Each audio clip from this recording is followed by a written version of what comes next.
so funny because, yes, I keep being like, "Oh my god, when is someone going to be my sugar mommy?"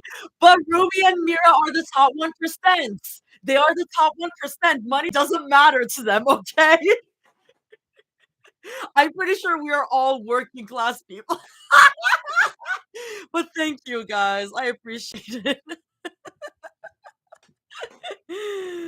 Okay, we are live on the YouTube as well. Mhm. Oh my god, Lauren. Lauren, Lauren sending 55, you're awesome. I cannot. I can guys. Okay, we are live on the YouTube. Okay. Cade, they are. What is Cade saying again? What is. Oh my gosh, the chapter name is everything. Yeah. Cade, what did Cade say? What did Cade say again? They're doing what to the bowling? We'll get there. Lauren, Lauren, I'm looking at you like, Lauren, Lauren.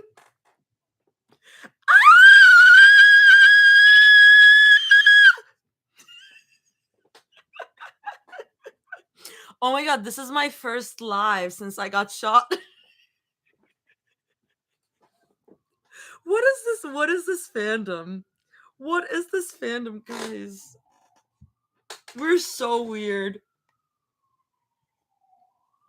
Oh my god, Ginu is here. Hi, Ginu. That bowling ball had a family. Guys, no spoilers. No spoilers. Already streaming from the afterlife. You bet I am. You bet I am.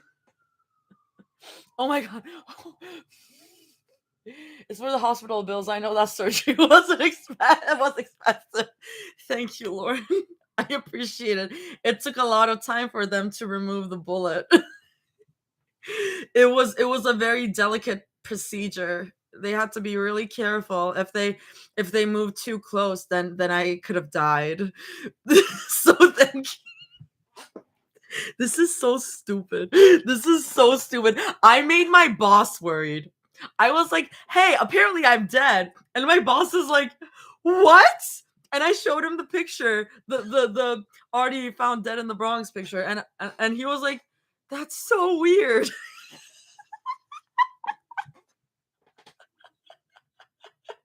Poor Artie. First live done by a. This should go in the Guinness Book of World Records. First live done by a ghost. I guess. Do they count firsts, or is it just like mosts? I don't know. I'm so glad you made it. I'm glad I made it too. Also, Derpy is famous. I mean, Derpy is pretty famous. I love Derpy. Also, hello, Ginu. I wonder if the other accounts will show up. I am so happy that the two's company accounts are back. Moment of silence for the old two's company roleplay accounts. I only know the identity of one of them. But yeah, they can't make it sadly, but they hope to be at the next. But yeah, I think it's so funny that you guys were like, "Oh my god, Toss followed me." And I'm like, Toss has been wanting the roleplay accounts back for a while, I feel like. I feel like she was very happy to see you guys come back. Your boss seeing your weird, cool fandom internet deaths. I cannot imagine my boss knowing anything. Oh my god, do you have a turtle ring? I have, what was this? I'm trying to remember the stone. Was this like some kind of agate? It might be some sort of agate, but I don't remember.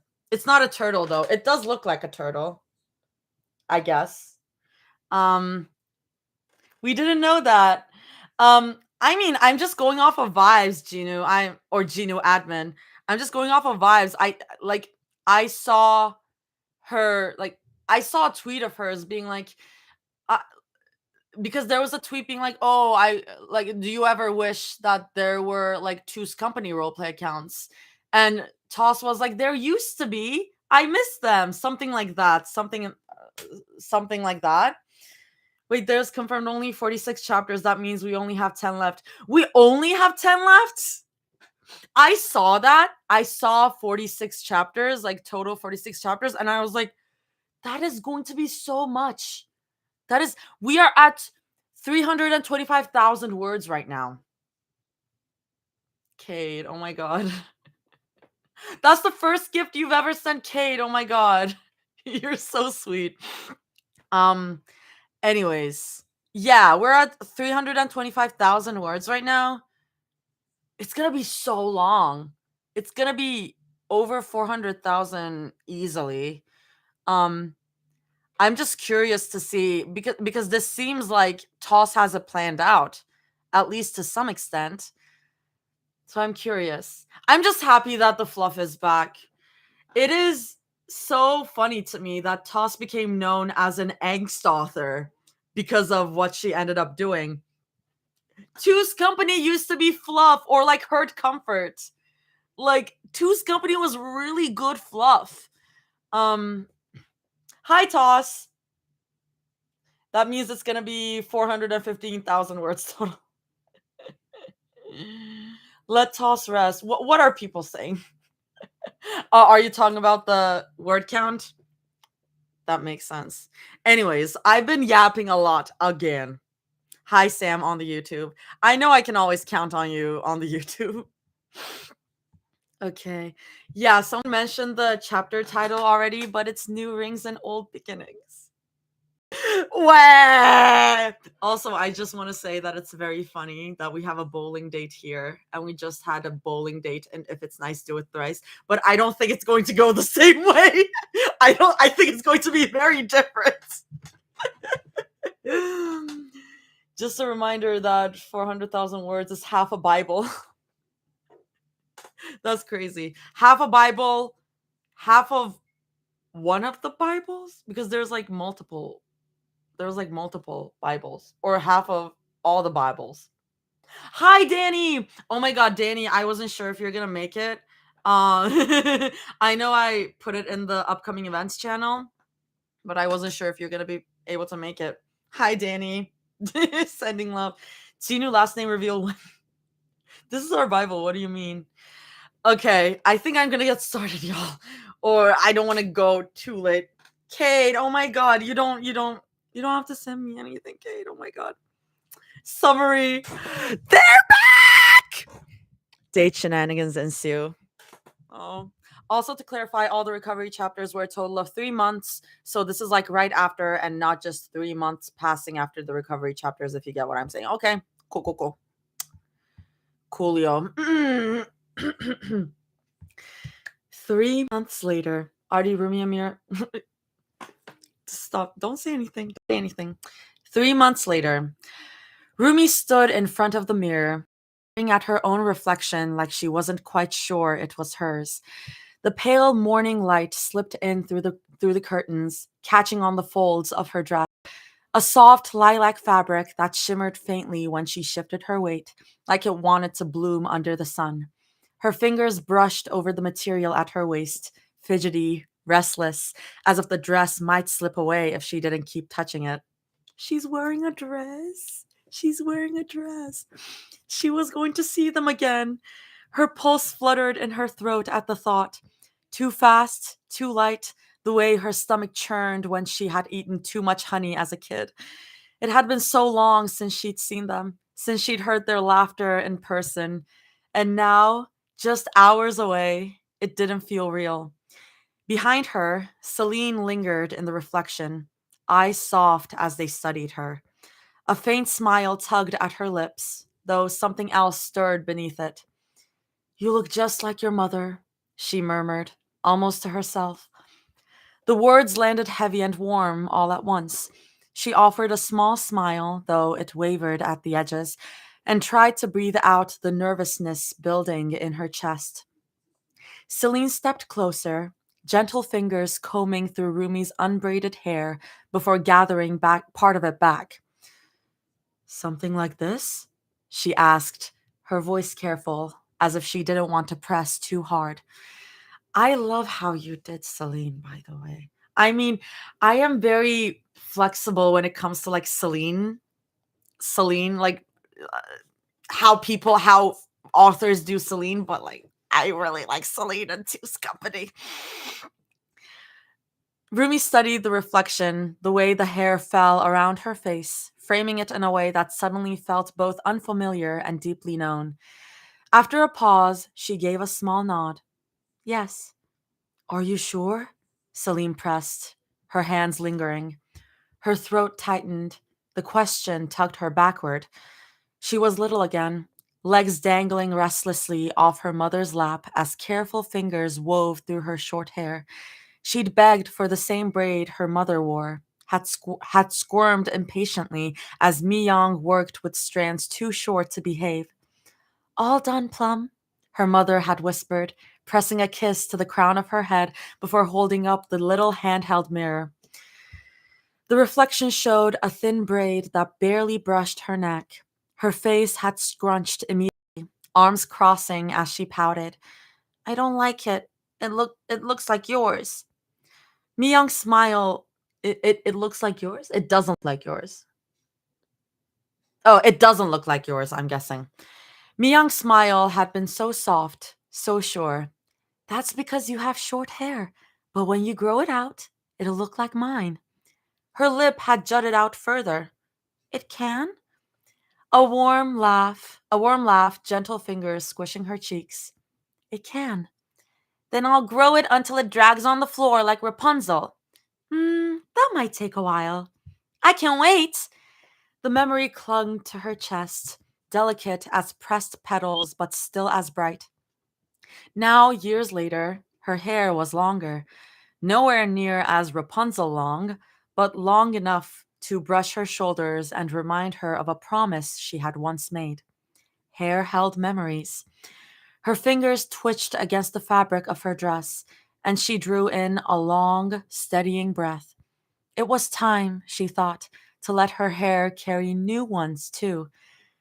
Her gaze met Celine's in the mirror again. Her voice came steadier this time, firmer, as if she were answering more than just the hairstyle. I'm sure. I got spoiled for this one on Twitter. I know what happens, but it's fine. It's not that big of a deal. But I did get spoiled about Rumi's hair. Um this is Two's Company. I'm just gonna keep going. That was a very small, we have a line break, but that was a very small section. I'll just keep going. Zoe tripped mid-step, one shoe half on, the other dangling from her fingers, and went face first into the wall with a dull thud. Damn it! She groaned, pressing her palm to her nose as her eyes watered. She staggered back, blinking through the flash of pain.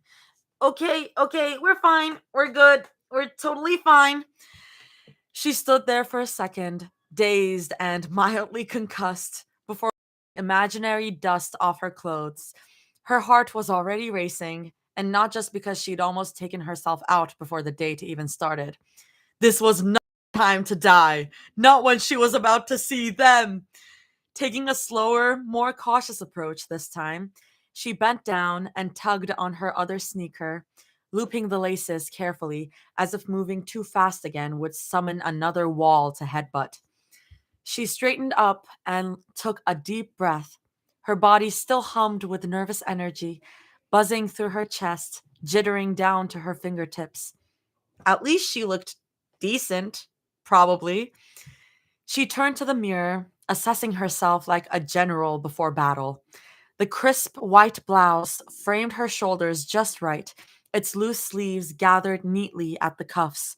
Over it, the denim vest cinched in at her waist, hugging her frame and giving her a sharp little edge. The the pleated black skirt swished lightly when she shifted, just long enough to be cute without looking like she was trying too hard. The silver butterfly necklace at her throat gleamed faintly under the light. It made the whole thing look intentional, like real date outfit intentional. Her buns, miraculously, hadn't fallen apart during her little collision. She leaned closer, squinting, brushing over her short bangs until they finally sat straight. Straighter than she'd ever be, at least. But She leaned closer to the mirror, licking her lips. Her tongue skimmed over the faint metal of her snake bite piercing and grinned. The small flash of silver made her feel a bit more like herself again, grounded, confident. Her. Everyone's having some kind of makeover. Oh. The door creaked open and Mystery poked his head in. You okay? Heard a loud noise. Zoe froze, then shot him two thumbs up like she didn't just ram into the wall like some idiot. Yep, totally thriving. He stood there for a long second, clearly unconvinced, before shrugging and disappearing again. She exhaled and turned back to the mirror. Right, date mode. Grabbing her phone, she snapped a few quick selfies, one smiling, one pretending she didn't care, one mid laugh that actually looked kind of cute. Not bad. Her nerves fluttered, but for once, it wasn't in a bad way. She flopped back onto her bed, staring up at the ceiling as her phone slipped onto her stomach. Her heart felt like it was trying to collapse. This was it. She was really going to see them again. Rumi, Mira, her girls. The thought hit like a burst of light behind her ribs, equal parts excitement and terror and something sweet that made her want to laugh. She blinked rapidly, grinning up at the ceiling, and felt her stomach twist in that fizzy, stupidly happy way. God, she muttered, dragging her hands over her face. If she could describe what she felt like right now, it would definitely be when Anna from Frozen was yelling, It's Coronation Day! She is such an Anna. She is very much an Anna. God, I love her. I'll take a little break. Artie's voice from Mystery is literally the best. Thank you. It's hard to distinguish the boys, but I'm just like, I don't know. I hope the vibes are like enough. I'm finally on one of your lives. Hi, Guilty. Hi. Hello.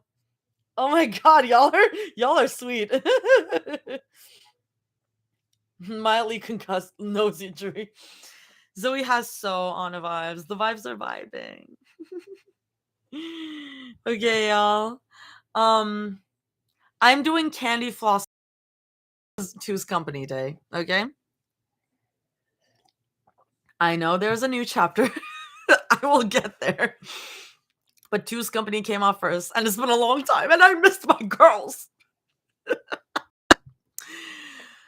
Fuck, Mira hissed, clutching the corners of the blanket as the wind threatened to yank it away again. The fabric flapped violently, her hair whipping across her face. She bit it back between her teeth and glanced up at the sky, blue, clear, and utterly deceptive. She checked the weather app twice. No, four times. It was supposed to be calm, perfect picnic weather. A frustrated sound left her as she crouched down, shoving one of the pillows against the corner of the blanket like an anchor. She'd found this spot deliberately, half shaded under an old tree, sunlight speckling the ground in patches. It was the kind of place that looked stolen from a dream. Peaceful, quiet, slightly hidden.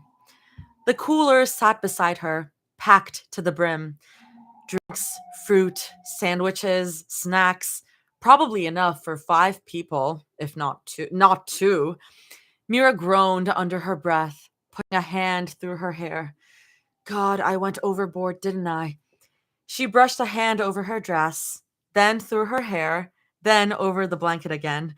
Useless gestures just to keep her fingers moving. Still, her chest buzzed with restless energy, a live wire sparking under her ribs. Because this wasn't just a picnic. This was the picnic. The first time seeing Zoe and Rumi after. Her throat locked up. She swallowed hard. After too long. She smoothed another invisible wrinkle out of the blanket. Another and another. The dress she'd put on was too cute for comfort. Light pink, cinched at the waist, the straps forever slipping down her shoulders when the breeze picked up. Her hair was tied with a loose ribbon, tickling her neck every time the wind shifted. Every few minutes, she tugged it back into place, like fussing over it would distract her from the ache creeping up her ribs. Her phone sat face down on the blanket. She flipped it over anyway. No new messages. Just Zoe and Rumi's on the way now, sent 50 minutes ago. Her jaw clenched. She flattened another wrinkle, then spotted a different one, then another. The blanket might as well have been made of them.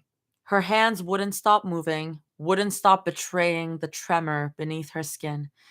It's fine. You're fine. Everything's fine. You've got everything: food, drinks, pillows, perfect spot. You're fine. She wasn't.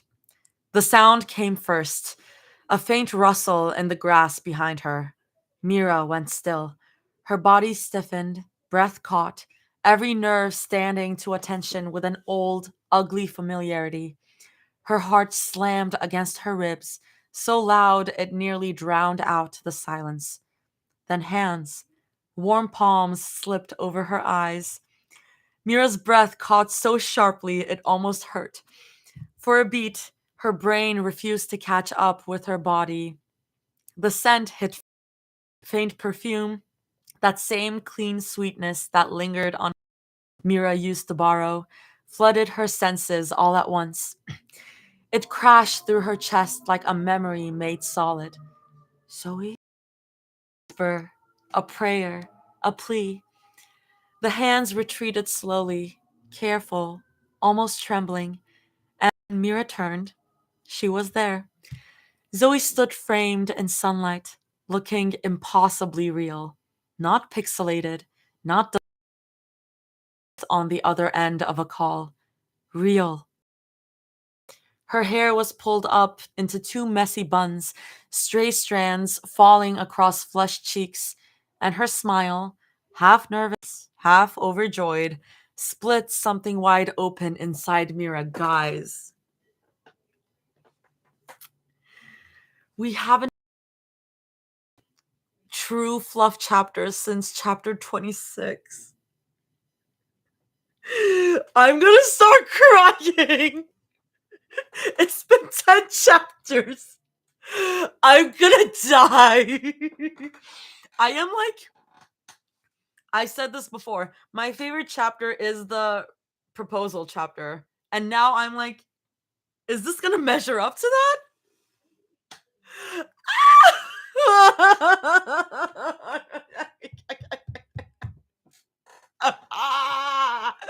I love them so much. I love them so much. Okay.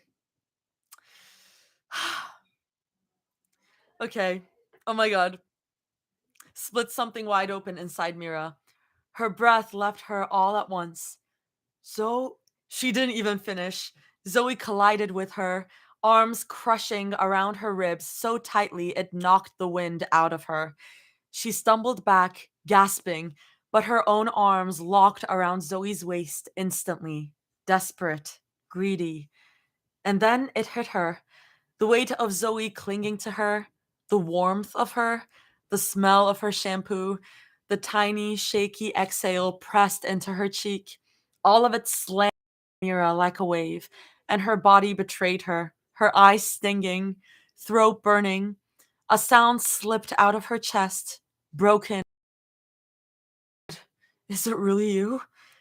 Zoe didn't answer, not with words. She just clung tighter, her whole body shaking like she was holding back sobs. When she finally pulled back, her eyes were wet and shining. Her hands flew up to Mira's face, cupping her cheeks, thumbs brushing over skin like she had to re. Yes, she breathed, voice quivering. It's me. I'm here. Mira's own hands rose, covering Zoe's, fingers tangling as if to anchor her. The ache that had broke open all at once. She couldn't. Zoe was right there, crying too. through it like fools. You're really here, whispered, like saying it might make it sink in. I am, Zoe nodded, and this time the tears slipped free. That undid Mira completely. She pulled her back into a crushing hug, arms trembling with the force of it, burying her face into Zoe's. She couldn't get enough. 3 months apart had carved a hollow in her, and now she was stuffing it full with Zoe's warmth, her voice, her everything. Mira! Zoe's laugh cracked wetly against her ear, half sob, half giggle. She tugged back just enough to see her face again, still holding on like she was afraid Mira might vanish if she let go. Mira framed her face with both hands, studying her through blurred vision. Her thumb brushed instinctively against the cool metal glinting at Zoe's lip. You got a piercing? Her voice wavered between laughter. Zoe's grin wobbled, but widened. Yeah, you like it? Mira swiping her cheeks with the back of her hand before resting it against Zoe's jaw. Yeah, it's sick. I could definitely get used to that. Yeah? Zoe hummed, sniffling. Yeah. Mira's grin broke through the tears. They both laughed, messy, breathless, and Zoe dropped her forehead against Mira's like she couldn't stand even an inch of space between. Mira's hand lingered, brushing a loose strand of hair behind Zoe's ear. Zoe stared at her like she was memorizing a miracle. Well, hello there, Zoe whispered, voice still trembling. Mira huffed a shaky laugh. Hi. Her lips quirked faintly.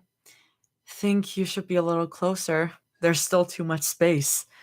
Zoe pressed their foreheads tighter together, closing that last friction. Better? Well, this isn't the first time I. This isn't the first time I walked in on something like this. Came a voice that split the air with the perfect mix of teasing and trembling emotion.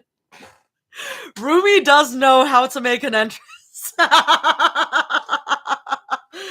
Oh, my girl, they're together. Guys, it's been so long. It's been so long. I'm gonna die. Oh my god. Oh my god.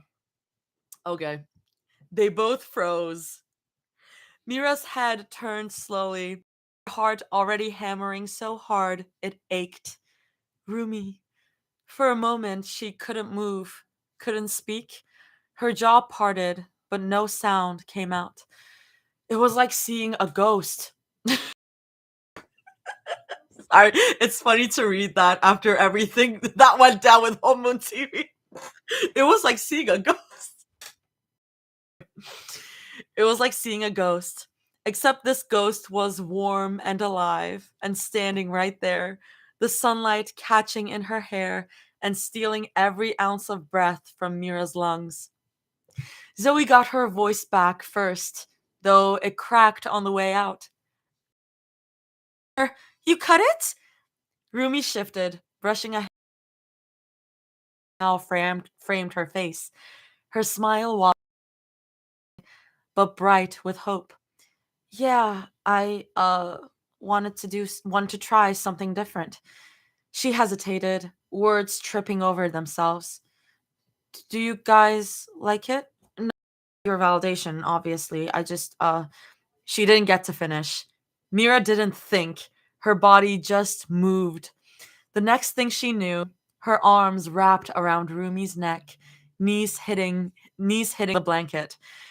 Zoe crashed into them, an instant later, the three of them toppling into a tangled heap of limbs, laughter, and tears. Rumi's startled Rumi's startled laugh broke halfway into a sob. She clung tight, shaking with something too big to name. Zoe squealed, wrapping herself around Rumi's waist like a koala. Mira held on with both arms, face pressed into Rumi's shoulder, terrified that if she loosened her grip even a little, Rumi might vanish again. You look so pretty, Zoe babbled into her ear, voice pitching high with emotion. So pretty, Rue. Oh my god, I love it. Rumi hiccuped out a laugh, her hands carding through Zoe's curve, tugging Mira close with the other. Uh, Mira finally lifted her head, eyes glassy, her chest heaving like she'd just come up for air after. Beautiful, she whispered hoarsely. The word slipped out before she could catch it, and when Rumi met her gaze, soft, trembling, here, Mira swore she felt her entire heart realign. That broke something wide open. Rumi laughed again, wet and shaking, tears spilling freely now as she clutched them both like she'd never let go. I love you guys, she choked out. I missed you so much. So much. Her own tears finally won. She buried her face in Rumi's shoulder, sobbing messy into the fabric, the relief too much to contain. Never again, she murmured fiercely, clutching tighter until her arms ached. Zoe's hand fumbled through the mess of limbs until she found Mira's. In a desperate knot, the three of them lay laughing, crying, trembling, like a pile of love and longing finally made whole again. Guys, I don't know if everyone saw the Two's Company animation. I don't remember what song did they do that to? Trying to remember the song, but someone made an animation of like the events of Two's Company up until like the current moment, like including everything. And now they need to extend it. They need to extend it because they need to include the fluff. They need to include the fluff. I saw that animation and I was like, thanks. I have emotions now. Thanks. It's so good. There's an animation. I had reposted it. It's somewhere in my reposts on TikTok. Like, but it's out there. And it makes me feel crazy. It makes me feel crazy. I need to see that animation. Someone send that to me on Discord. Okay, whoever finds it wins. I don't know. I'm pretty sure a lot of people have seen that one, but it's so good. And I just thought a lot. Guys, I can't believe we have a final chapter count. Guys, when Two's Company ends, I said this for like when the Sky Breaks West finale stream.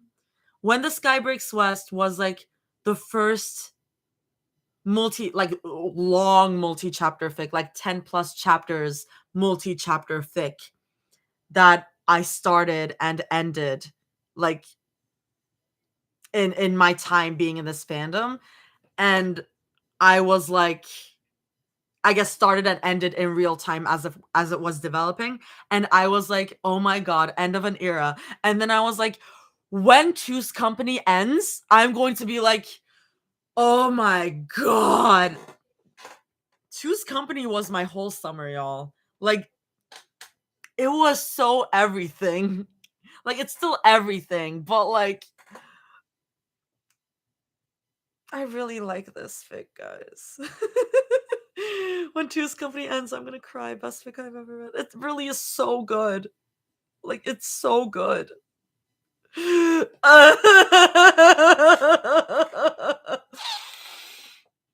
That's how it feels though with fics that are insanely good.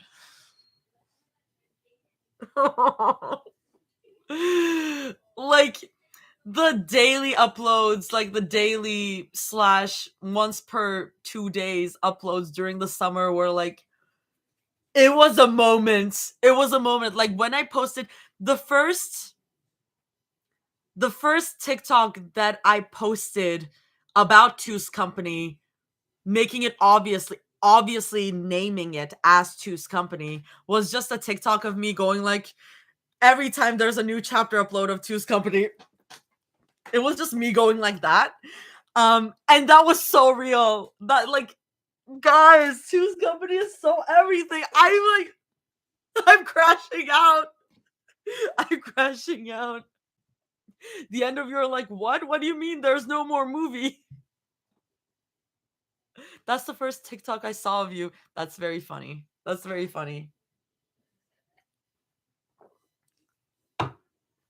Toss made us the holy grail of KPDH. Like really, like it is the holy grail kind of. Like this is like main supplementary material. It's like Game of Demon Hunters. I feel like it's like guys, Two's Company, guys, Two's Company, guys. Anyways, I'm gonna keep going, or else I'm gonna lose my mind. It is the most popular for a reason. I brought my assigned color, Zoe announced proudly, hoisting up her bag like it was a trophy. Mira laughed under her breath, shaking her head. She had told them to bring food in their colors for a rainbow picnic. Zoe dropped onto the blanket beside her, cross-legged, grin wide as she started unloading her bag. Okay, she muttered, fishing things out one by one.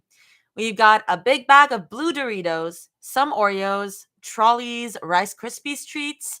Each item landed in a pile beside her, the shiny wrappers catching the sunlight, shades of blue and silver glinting in the breeze. Mira watched with a raised brow, a small smirk tugging at her lips. No real food? She teased, shooting her a playful glare. Zoe, shooting her a playful glare, Zoe rummaged around a little more before pulling out a small pack of blueberries like it was her secret weapon. There, healthy. Mira let out a low laugh. Right, that totally cancels out the Doritos. Rumi giggled, the sound soft and airy, before reaching into her own bag. Okay, okay, my turn, she said, pulling things out carefully. I brought a purple goldfish, purple peeps, a bottle of grape juice, blackberries, plums, a box of purple jello, and she froze mid sentence when Mira blinked at what she was holding. Did you bring an eggplant? Mira asked, biting the inside of her cheek to stop the laugh from threatening to spill out. Rumi's face went crimson. You said purple, and it was purple, so I just put it in there. Incredible. 10 out of 10. Zoe snorted, grinning. And the jello? How are we supposed to eat that here? Rumi covered her face with one hand. I didn't think that far ahead, okay? Mira couldn't help the small laugh that slipped out. You're fine, she murmured, reaching out to rest her hand gently over Rumi's. Her skin was warm, her fingers trembling slightly under Mira's. Her thumb brushed gently against Rumi's knuckles, just a small, steadying touch, and Rumi peeked at her through her fingers, cheeks flushed but smiling now. The sight made something in Mira's chest loosen, that quiet, aching part that had been missing them both. Rumi huffed softly, a little pout still on her lips. Well, what did you bring then? Yeah, Zoe chimed in, leaning closer. Let's see what Miss Overachiever brought. Mira grinned, opening her cooler. I'll have you know, I brought some good.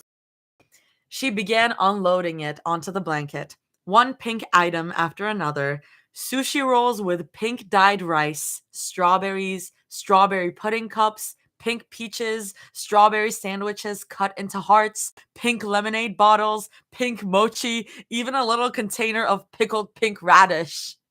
By the time she was done, half the blanket looked like it had been painted in pastel shades of rose. I love Mira so bad. Zoe's eyes widened. You sure brought a lot of pink, she muttered.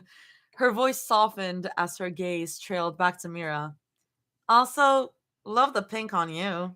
You look really pretty, Mira. The words hit like a gentle spark. Mira blinked, caught off guard, heat creeping up the back of her neck. She fumbled with the cooler lid for a second before clearing her throat, trying to hide the smile tugging at her mouth. Oh, thank you. You look pretty too. Her gaze flicked to Rumi, whose short hair framed her face perfectly in the sunlight. That soft purple dress. You too, she added, voice quiet. Lover girl, lover girl. She's never beating the alligator. Rumi smiled back, small and shy, brushing at her skirt. Zoe grinned wider, leaning back on her palms, sunlight catching the metal on her lip. Mira caught herself staring a moment long, that familiar flutter rising in her stomach, the one that had always been there around Zoe, around both of them, really. She tore her eyes away with a soft exhale, glancing at the colorful spread they'd made together. The food looked ridiculous and mismatched, but somehow perfect. Her heart ached, but in the best way. The sound of a throat clearing cut through the soft hum of wind. Mira glanced up from the blanket, finding two pairs of eyes on her. We can eat now. Say less! Zoe interrupted before she could finish, already reaching for the strawberry sandwich like she'd been starving for days. She took a huge bite, cheeks puffing out, letting out a downright indecent groan as she leaned back on her palms. Oh my god, this is so good! She mumbled around a mouthful, shaking her head softly like she'd just ascended. A quiet snort escaped before Mira could stop it. Glad the sandwich changed your life, she muttered under her breath, though her lips couldn't hide the tiny, helpless curve of a smile. Across from them, Rumi reached for one of the sushi. She studied it carefully before taking a small bite. Then her expression softened, eyes lighting up with genuine awe. You made these yourself? She asked after a beat, tone soft, like she didn't want to break the calm around them. Mm-hmm. Mira shifted, reaching into the cooler again. The ice rattled softly as she fished something out. A glass bottle, cold against her fingers, beads of condensation running down its sides. Rumi's brows rose. Wait, we're getting drunk? More drunk? Oh my god, more drunk polytricks? Let's fucking go. Zoe perked up immediately. We are? That earned both of them a deadpan look. It's sparkling apple cider. Fake out. Fake out. It's okay. We've had enough drunk polytricks in the past few weeks to to take us through, okay? It's okay. I'm not getting drunk again, y'all. This is very funny. Um, uh, it's sparkling apple cider, Mira said, twisting the top with a small pop. You two would not survive real alcohol. And I have more plans for us after this, so no. The scent of sweet apple fizz drifted through the air as she poured. Tiny bubbles rose to the rim of each small champagne glass as she handed out, her movements deliberate, neat. Zoe lifted hers first. Okay, but we need a toast. Mira blinked. A toast to what? Zoe shrugged, grin widening. I don't know, that's Rumi's job. The other girl froze mid sip. Why me? Because you've got that thoughtful, poetic energy, Zoe teased. Yeah, you're the sentimental one, Mira added, smirking. Rumi let out a breath, clearly regretting agreeing to this picnic. Fine, she muttered, holding her glass up. A toast to the both of you, for.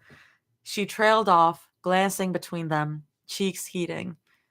For taking me in and Mid-sentence, she abruptly turned around, facing the open field instead of them. And for being, she cleared her throat. Really great. Mira tilted her head. Rumi, who exactly are you toasting to over there? Well, you two kept staring at me weird, Rumi huffed, not turning around. I can't do this if you're both just looking. Zoe was already laughing, nearly spilling her drink. You're ridiculous.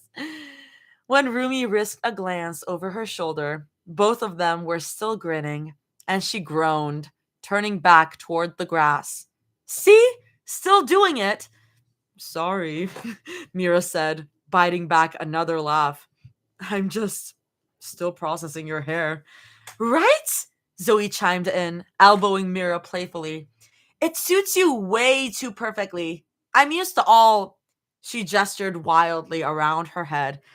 The hair! Spinning back around, Rumi pointed straight at her.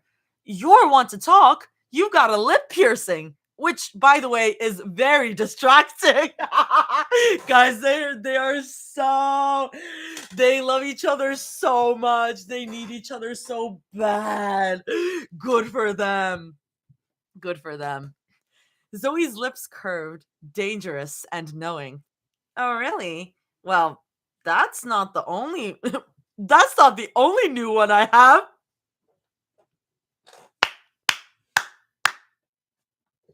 Yes! The silence that followed lasted half a second before Mira's eyes instinctively dropped to her chest. Zoe turned so fast, her buns almost fell loose, arms covering herself as laughter bubbled out of her. Mira, why would you immediately assume? What?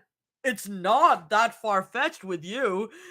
Heat rushed to Mira's cheeks as she tried to defend herself, her words stumbling over each other. Excuse me? Not like that, just in the sense that from beside them came a quiet cough. Pervert.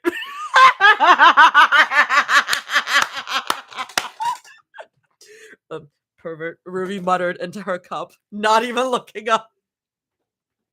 Good for them. Good for them.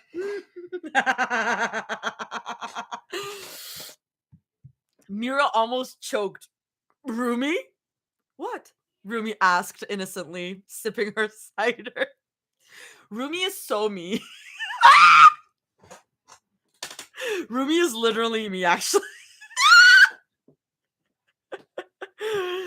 Zoe was laughing so hard, her shoulders shook, eyes crinkling in that way that made Mira's chest ache with something warm, something she used to be, something she used to be, but hadn't felt in, wait, something she used to, but hadn't felt in far too long. For the record, she said between the laughs, turning to show her ear. Oh, for the record, she said between laughs, turning to show her ear. It's just a second ear piercing. See? Little star earrings. Very tame. So, no nipple piercings, Mira. The flesh crept higher on her neck. Well, I knew that. A pause. I just. Wishful thinking, Rumi muttered solemnly. Oh my god, Rachel, thank you. Okay. Wishful thinking, Rumi muttered solemnly, a small frown tugging her lips. Mira gawked at her. Rumi? And you called me the pervert. What? I'm just saying what we're all thinking. Okay, but why is everyone assuming I got nipple piercings? Mira couldn't hold it anymore. Laughter broke out of her, full and unrestrained, tears prickling the corners of her eyes. The kind of laugh that left her lighter than she'd been in weeks. Oh my god. I love how bold Rumi has got, and good for her. Good for her. Oh my god, TikTok's making me do tasks again. Also, oh my god, I am so. This chapter takes me back to the early chapters, and I'm just like, this is just peak fluff. It's so sweet. It's so sweet, and I love it so much. I love it so much. Hi, Salty. Salty, I will send you that thing after the live because I came home and like I immediately like had to eat and start the stream. So later. Okay. Zoe joined in, clutching her stomach, while Rumi just shook her head with a smile tugging at her lips. Mira let herself breathe it in, storing it somewhere deep in her chest. This warmth, this closeness, the sound of people she loved most laughing like nothing had ever hurt them. Yeah, this, this was everything she'd missed. By the time they finished eating, the sun had started to mellow into a soft gold. None of them spoke much after the laughter died down. Too content, too full, too wrapped up in each other's quiet company. Their company, just like Two's company. I'm so dumb. I have 11-year-old humor. Every now and then, Zoe's foot would nudge Mira's knee, or Rumi's hand would drift over the blanket, brushing against hers for no real reason at all. They all just sat there, smiling like idiots, basking in something that didn't need words. Mira couldn't remember the last time she felt like this. She wiped her fingers on a napkin, glancing between the two of them. Her pulse was picking up again, the same nervous buzz that always came right before she did something vulnerable. Uh, she started, fumbling for her bag beside her. I made you guys something. That got their attention instantly. Both Zoe and Rumi straightened, curiosity lighting up their faces as Mira dug around in the bag. Her throat felt tight. She grabbed what she needed and, before she could talk herself out of it, tossed the bundles into their laps a little too fast. Here. Zoe blinked, catching hers midair. What? Just open it, Mira muttered, eyes darting anywhere but their faces. She fiddled with the edge of her napkin as they unwrapped them. Made you guys those. I don't know. I just wanted to. Her gaze finally lifted to Rumi. I remember how you used to wear hoodies all the time, she said softly, voice gentling. Back when you were still hiding from us, from yourself.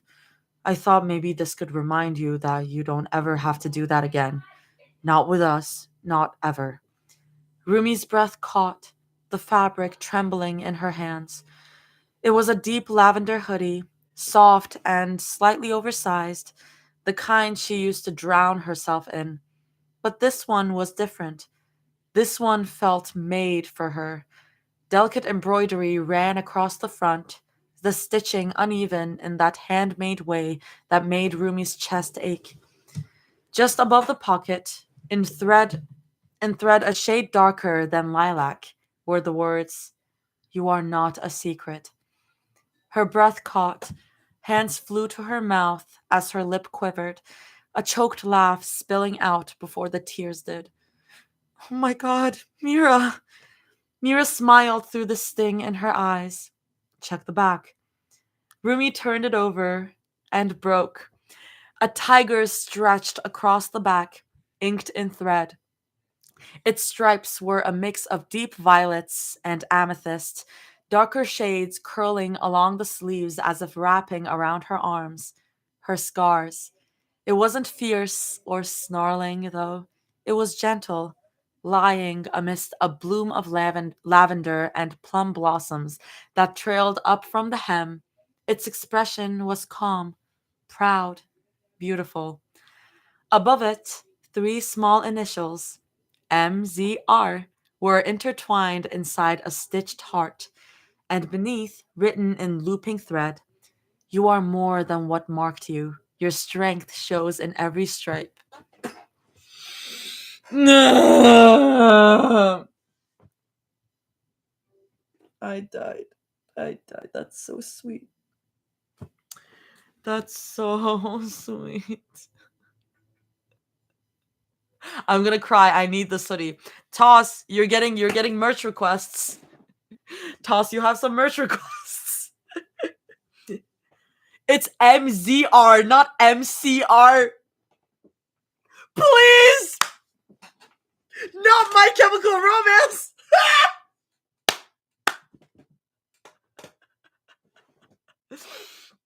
It's MZR.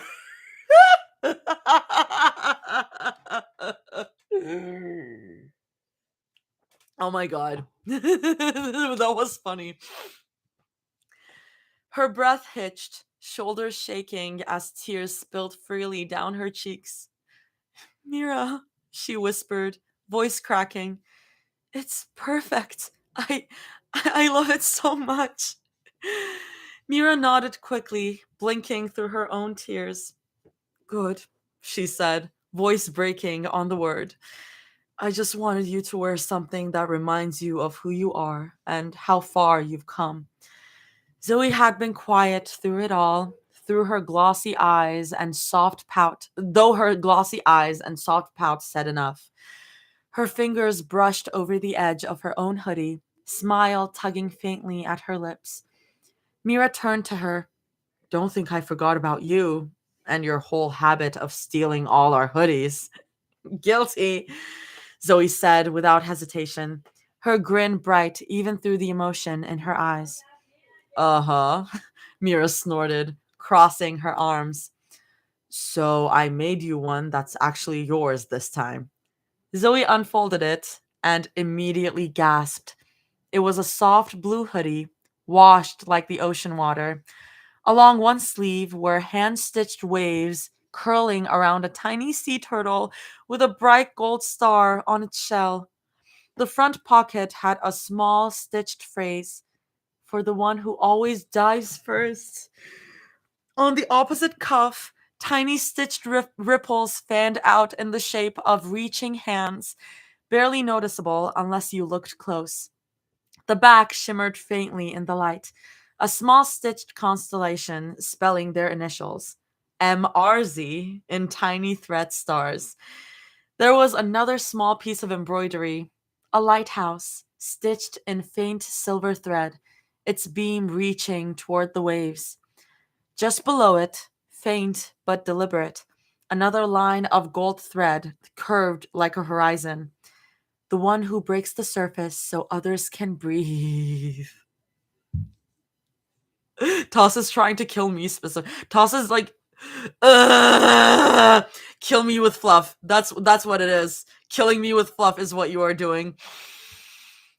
Smothering me with cotton candy.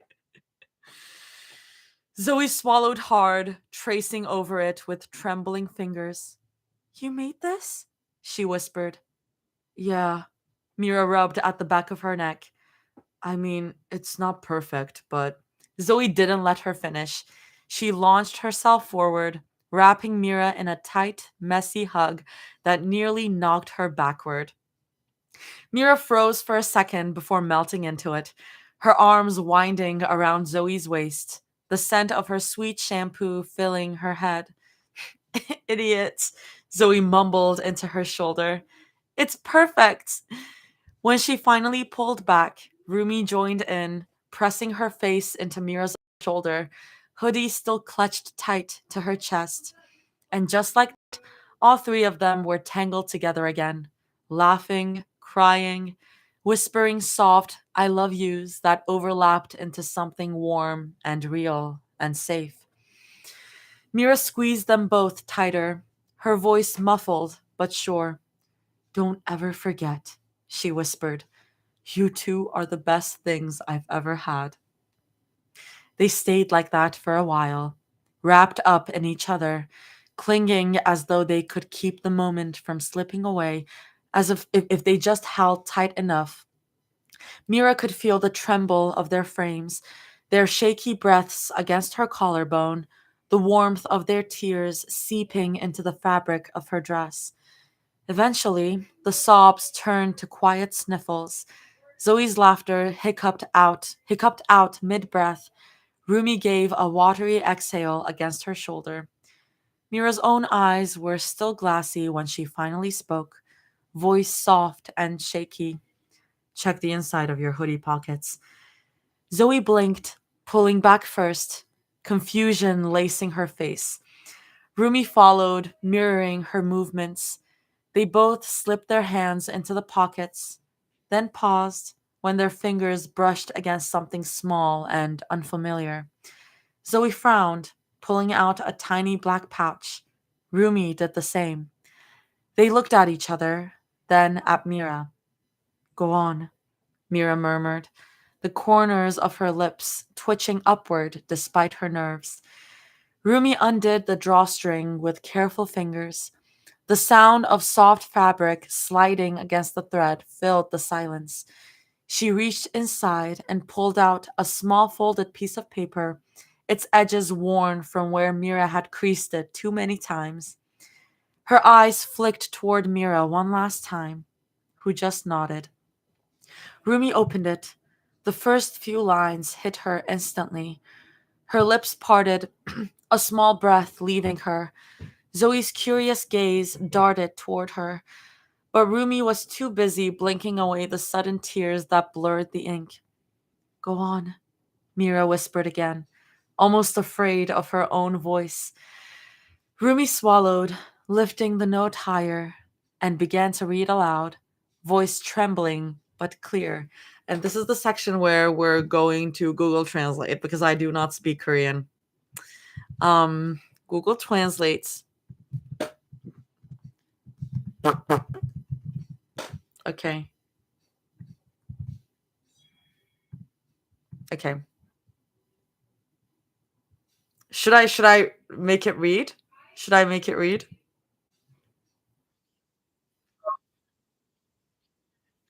Okay.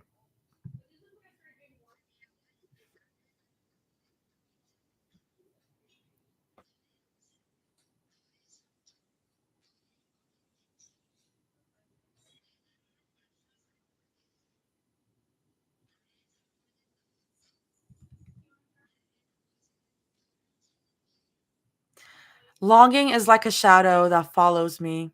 Your laughter, your breath, all your light bring my days back to life. Half of me was you, and the rest of me is the path to find you. I am throwing up. I am throwing up. There's even more. There's even more. Mira's throat burned. She'd spent nights writing and rewriting those lines, her confession disguised as a poem, the truest thing she'd ever written.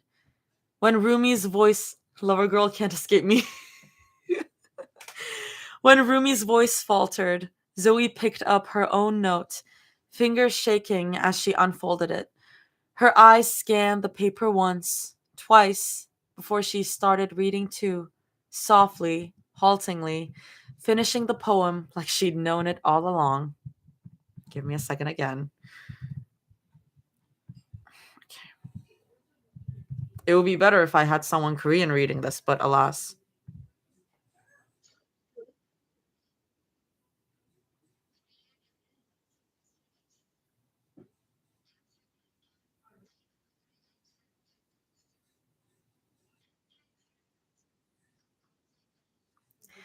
Even under different skies, our stars shine on the same place.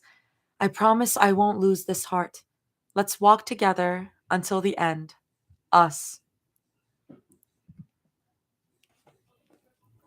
Oh my god, guys. Her voice cracked on the last line. Silence followed, filled only by the faint breeze tugging at the edges of the blanket. Zoe's brows furrowed through her tears, confusion flashing in her expression as she glanced up. Mira, what? Look in the pouch. Mira interrupted, voice barely steady. They hesitated, hands trembling as they reached back inside. Zoe's fingers brushed against something cold and smooth. Rumi felt it too and froze. Mira? Zoe's voice broke, already recognizing the shape. I know. Mira whispered, her lips wobbling into a tearful smile. Take it out. Rumi did.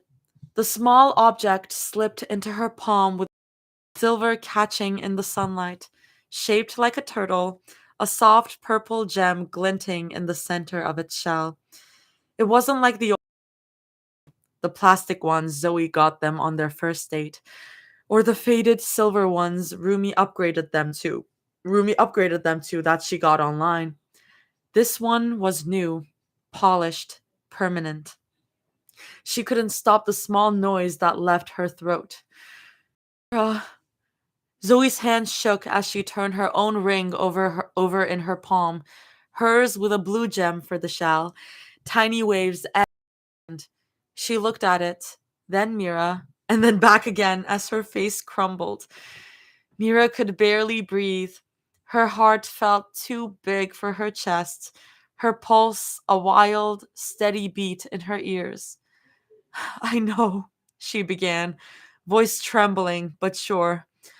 I know it's a bit soon, especially with everything that. Is this like a for real proposal? Is this like a for real proposal? Is this like for real, for real? Especially with everything that's happened. She shifted closer, taking the rings gently from their hands for a moment, looking. That hit me way too late! That hit me way too late, y'all! She shifted closer, taking the rings gently from their hands for a moment, looking between the two of them. Her gaze lingered on Zoe's red eyes and messy hair, on Rumi's trembling fingers and the streaks of tears on her cheeks. I just wanted you both to know how serious I am, she continued softly. How much you mean to me. You're not just people I love. You're my home, my balance, the calm in my chaos. Her thumb brushed the turtle engraving before she handed the rings back, one to each of them. I don't know what the future looks like, she said, voice cracking, but I know I want to build it with you.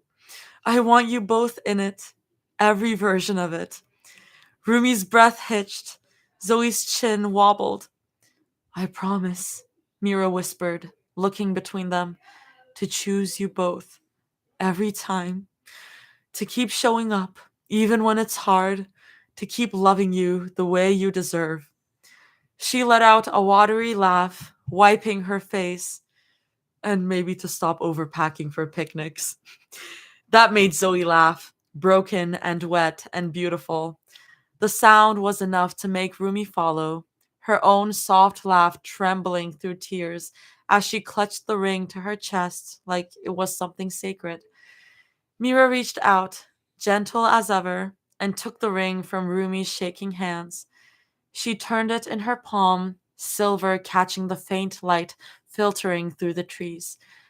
Then, without a word, she lifted it and pressed a delicate kiss to the turtle's shell, lips lingering for a beat before she took Rumi's hand. Her voice wavered, but her smile didn't. I love you. The words felt so small for everything she meant, for everything they'd been through. But when she slid the ring onto Rumi's left hand finger, her chest ached with something whole, like she just finished drawing the last line of a long, winding circle. Then she turned to Zoe. Zoe was already crying again, lip trembling as Mira repeated the same gesture, kissed the metal, soft breath against her skin, as though sealing the promise into the silver itself. And I love you. Her voice cracked this time. They didn't give her a chance to breathe before both of them fell into her, arms wrapping around her so tight it almost knocked her over. Mira let out a wet, choked laugh, curling her arms around them in return. She pressed a kiss to the top of each of their heads, tasting salt and wind and love in the air. Their sobs turned into soft hiccups against her chest, their shoulders shaking with little gasps of laughter. When Zoe finally pulled back, her lashes were still damp, eyes glassy and red. Wait, She sniffled. Where's yours? Mira blinked. Mine? Then she remembered. She fumbled for her bag, still scattered from where she'd pulled everything out earlier, and dug until her fingers brushed the familiar soft pouch. Here. She pulled it free, slipping the ring out into her palm. The turtle gleamed, this one with a red gem shell. Zoe's breath caught. Of course it's red, she murmured, smiling through her tears. Before Mira could say anything, Zoe gently took the ring from her hand. She pressed a kiss to it, just like Mira had done for them, her lips trembling against the cool metal. Then she cupped Mira's cheek, thumb brushing the fresh tear that had escaped. I love you, Mira, she said softly. You you don't have to earn it. You never did. You don't have to keep proving that you're worth staying for or that you deserve love. You already do. You always did. The words made Mira's chest twist painfully. Zoe's voice wobbled as she continued. I wish someone had told you that when you I wish someone had told you that when you were little. I wish someone looked at you and said they were proud of you just for existing. Her hand trembled against Mira's face. So I'll say it now. I'm proud of you for fighting, for healing, for being here. Mira's breath hitched, a soft, broken sound that escaped before she could stop it. Rumi gently took the ring from Zoe, wiping her cheeks with the back of her hand. Her eyes met Mira's, full of love so open it hurt to look at.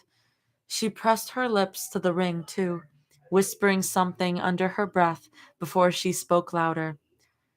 You once told me you didn't know how to be loved, Rumi said quietly. But you do now. You give it without even realizing it. Every time you hold us, every time you show up, even when you're scared. Her hand shook as she slid the ring onto Mira's finger. So, let us love you back, okay? That broke her. A sob wrenched out of Mira before she could stop it. She didn't think. She just threw herself into their arms, burying her face between their shoulders as the tears poured out again. Warm hands found her, one rubbing slow circles on her back, the other cradling the back of her head. Zoe murmured something soft against her ear. Rumi's voice followed, low and comforting, both of them whispering the same thing in their own ways. You're home now.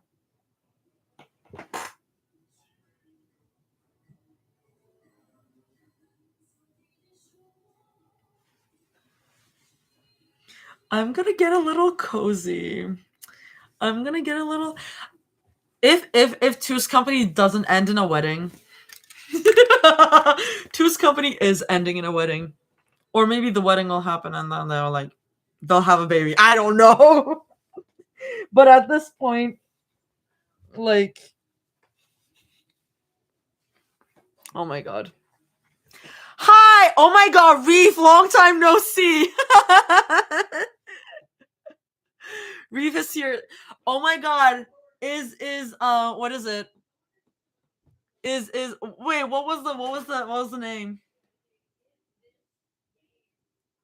Um anyways, I was gonna say something and then I whatever. You're muted for spoils, but I missed you. I missed you! I miss you! I want to talk to you, but I'm so busy. I'm so fucking busy. Oh, we ride at dawn if no wedding, right? Oh my god, even Ginny was like, ah, I need Polytrix. Should I reread it? Honestly, at this point, I'm like, do I read Two's Company?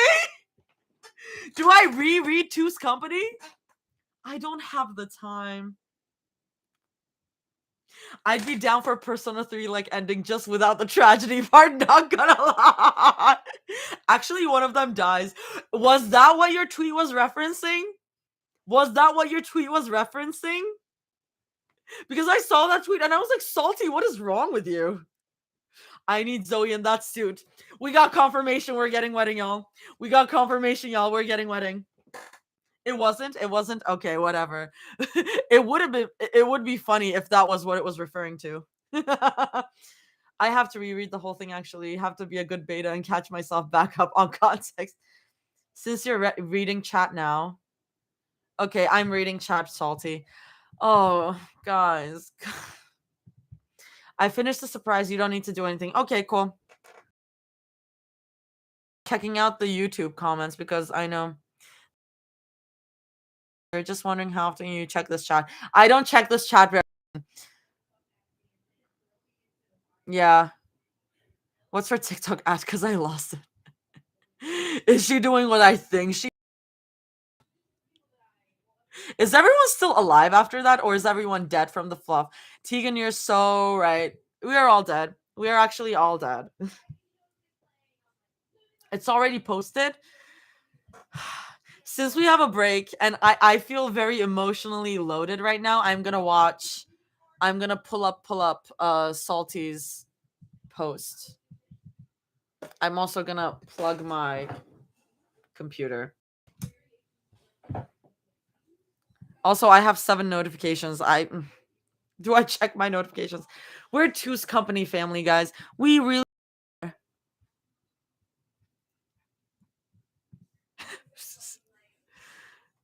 Oh, Art. Wait. This is so funny. Oh my god. I need to show this to the Twitter. Wait. Artie, I'm getting jersey mics. I'm so hungry after moving. Oh my god. Oh my god. You fully moved? Good for you. Get your jersey mics. Okay, this is the video that Salty did. I should share this on my okay. Ryan, look out!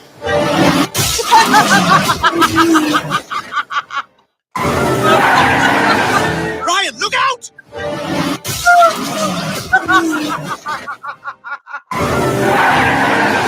Ryan, look out! I love that you see my face for like a second. I love that you see my face for a second. And of course, Toss is the one looking out for me. Toss would never let me down. Toss is always looking out for me. That's incredible. Fuck you, Homeland TV. You're not getting a plug from me.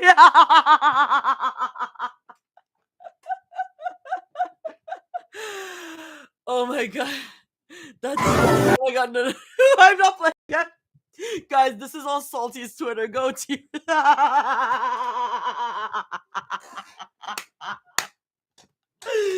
That's so funny. It was me, Artie. Guys, Salty just owned up to murder. Salty just said Salty just owned up to murder, y'all. Oh my god. You're never gonna believe we're up to- Oh my god. Okay, let me let me share the pic again. No. Salty's banned and blocked from dares to murder. Oh my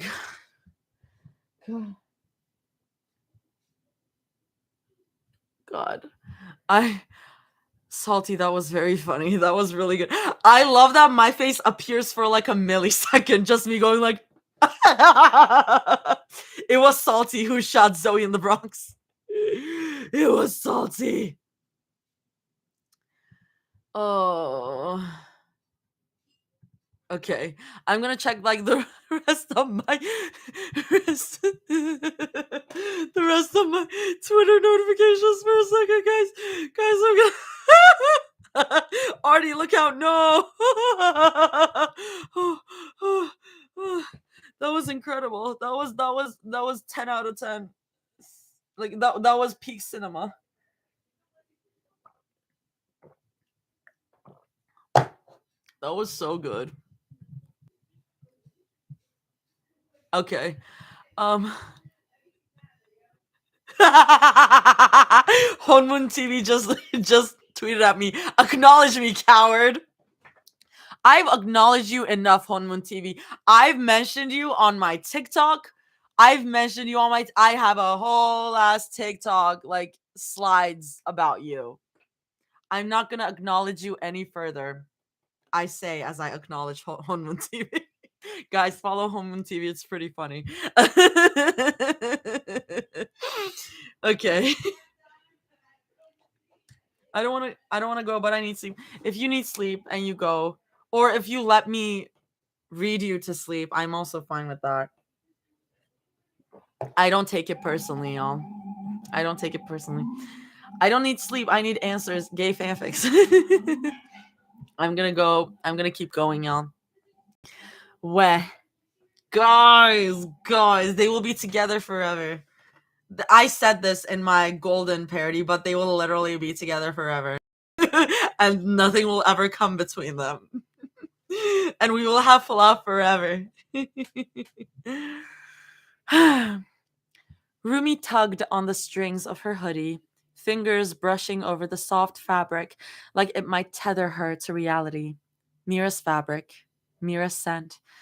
Every stitch felt alive beneath her touch, like it carried the echo of her heartbeat. It was still strange having them this close again, strange in the way that made her chest ache. She could hear their laughs. Oh God. She could hear their laughs, smell the faint trace of their perfume in the cool evening air, see the way the glow from the streetlights softened the edges of their profiles. Months apart, and Rumi had almost forgotten how they made the world feel slower just by being near.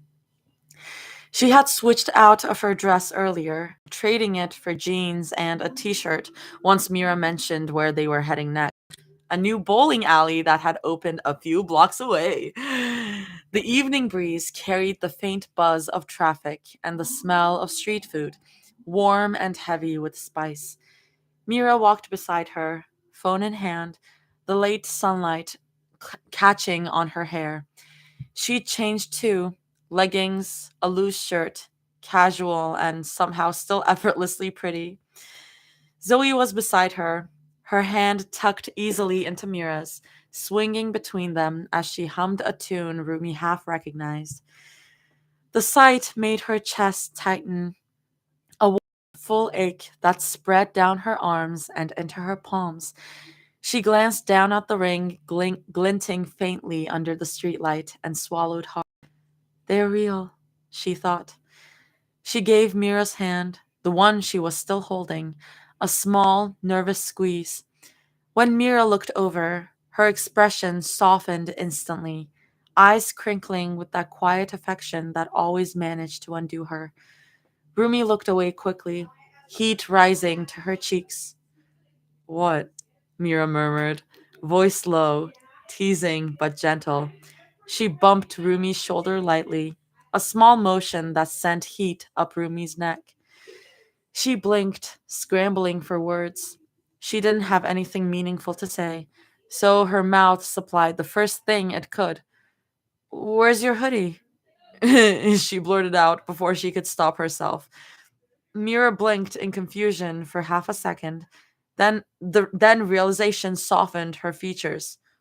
Oh, you want me to put it on? It's in my bag, she asked with a small smile, fingers tapping her bag. Before Rumi could respond, Zoe perked up from Mira's other side. Duh! So we can match. For a second, I thought you didn't make yourself one. Mira let out a soft laugh, the kind that made Rumi's heart twist. You two thought I'd make you both hoodies with our initials on them and not make one for myself? Oh, well, Zoe crossed her arms dramatically. You aren't wearing it.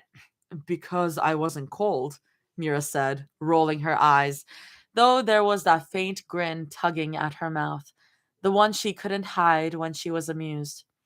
But if you insist. She stopped walking, setting her bag down to pull her hoodie free. Rumi watched her slip it over her head, the hem catching for a second before she tugged it down. Her hair mussed adorably from static, her hand smoothing the fabric over her frame. It was stupid, really, how someone so simple made her chest flutter. Rumi stepped Rumi stepped closer without even realizing it. The hoodie was light pink. It looked soft, even from a distance. But what caught Rumi first was the design on the back.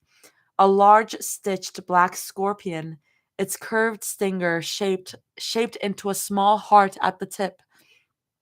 The thread shimmered faintly under the streetlights. Beneath it, stitched in careful slanted letters, were the words, "More than what you see, more than my sting." Rumi swallowed hard, eyes tracing each letter. It felt like something Mira would say. A quiet declaration. Only those who really knew her would understand. What are you guys talking about in the chat? What are you guys talking about in the chat? I'm eating pizza, sandwich shop, and royal subs for me. Y'all are just talking about food. None for Reef, very far. Boo. So sad. Fun fact: octopi have isn't it octopi? Is it octopuses? I'm pretty sure it's octopi. Octopuses have 3 hearts. I knew this. We hungry. That's very fair. It's dinner time for some. Grammar, please. I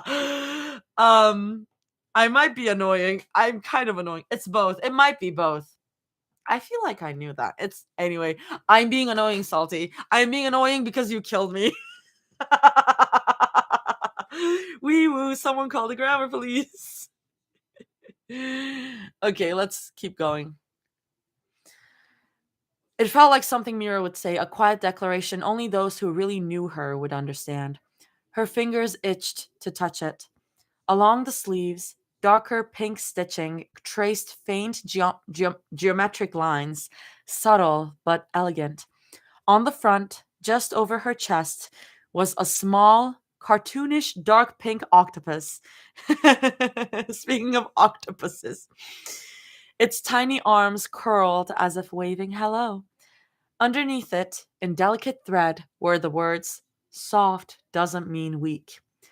There was almost something vulnerable about it. The scorpion and the octopus, strength and gentleness stitched together in thread.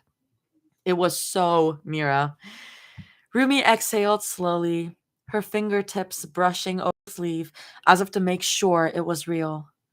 "Yours is amazing, Mira," she murmured, voice a little rougher than she meant it to be. Zoe added, stepping closer, eyes bright. "Wait, is that an octopus? Mira!" She gasped softly. Mira looked like she wanted to hide, face flushing. She kept her gaze forward, voice low. "Thought it was cute," she muttered, almost under her breath.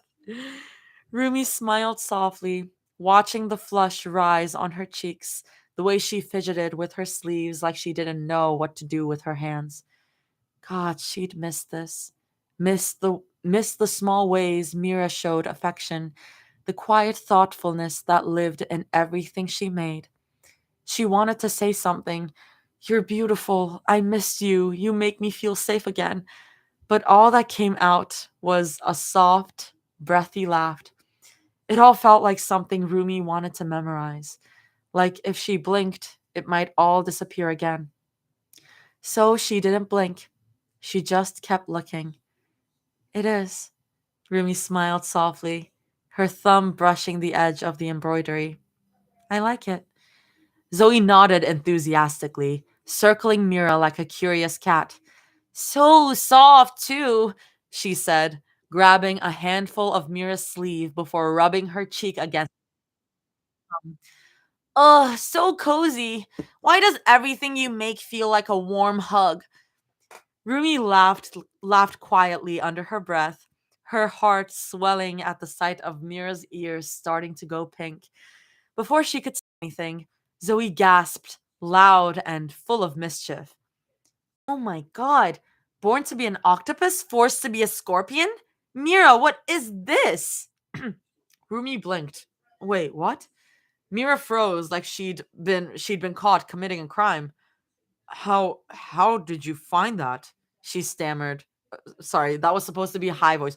How did you find that? She stammered, voice an octave higher than usual as she spun around, tugging the back of her hoodie down too late.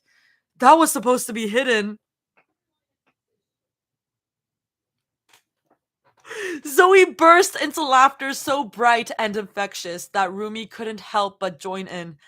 Oh, no, no, no, you don't get to walk away now. Zoe giggled, darting forward to latch onto Mira's arm before she could escape. We're definitely talking about this. Zoe, Mira tried, face flaming red as she turned her head away, grumbling something under her breath in half-formed syllables. Rumi fell into step beside them, her own laughter softer, fond. She watched the two of them, Zoe clinging to Mira's left arm, Mira pretending to scowl but clearly melting under the affection. On impulse, Rumi looped her arm through Mira's free one, smiling up at her. You're not really gonna explain the octopus thing? She asked, voice teasing but warm. Mira sighed, shoulders sagging in defeat, the faintest grin threatening the corner of her lips. I don't even like octopuses, she muttered, trying to bury her face in her hoodie. That's a lie, Zoe sing-songed, tightening her hold. You put one on your chest, Mira. That's commitment. Rumi snorted, squeezing Mira's arm gently. Yeah, Mira, sounds like you're secretly an octopus girl. Mira groaned softly, the sound muffled against her sleeve, real bite to it. Rumi tilted her head, catching a glint, the flushed cheeks, the embarrassed smile she was trying and failing to hide, the soft tremor of her laugh. And at that moment, Rumi felt something twist gently in her chest. She'd missed this, their teasing, Mira's quiet warmth, the way she blushed so easily when loved out loud. Her thumb brushed across the fabric of Mira's sleeve, tracing one of the embroidered lines without thinking. It felt like touching sunlight, soft, real, grounding.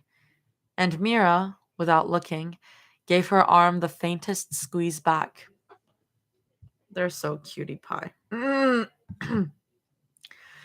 Aww.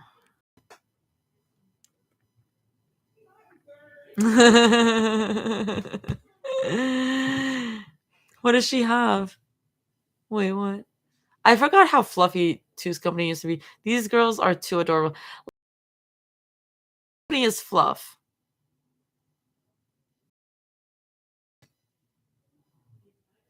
Already put a ring on for the proposal? I didn't put a ring on for the proposal. I just had it on my desk, but it fits. It fits. It also looks kind of, it has like turtle vibes.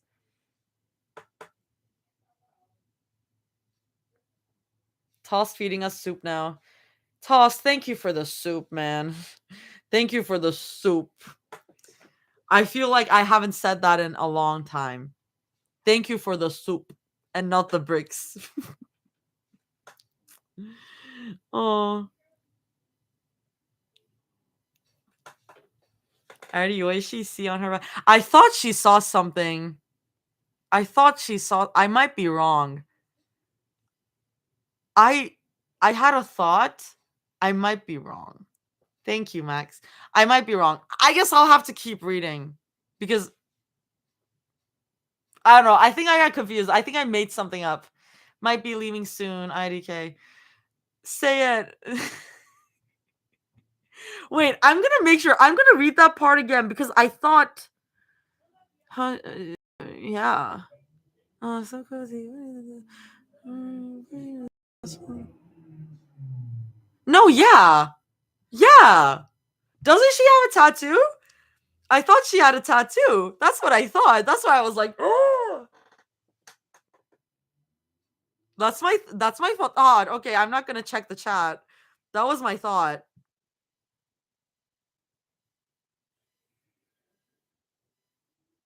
It's a crime that we can't get merch of these fanfics. It would be so good. Well, we don't know what Toss is gonna do. We don't know what Toss is gonna do. Toss, you gotta get on the merch thing. If you want. Oh, oh my god, Salty! Thank you! Aw. Okay. I'm gonna keep going. Oh.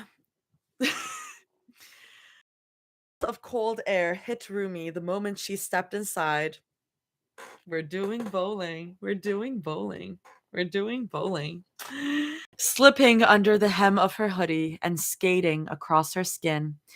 She tugged the fabric closer, blinking a few times as her eyes adjusted to the dim neon glow.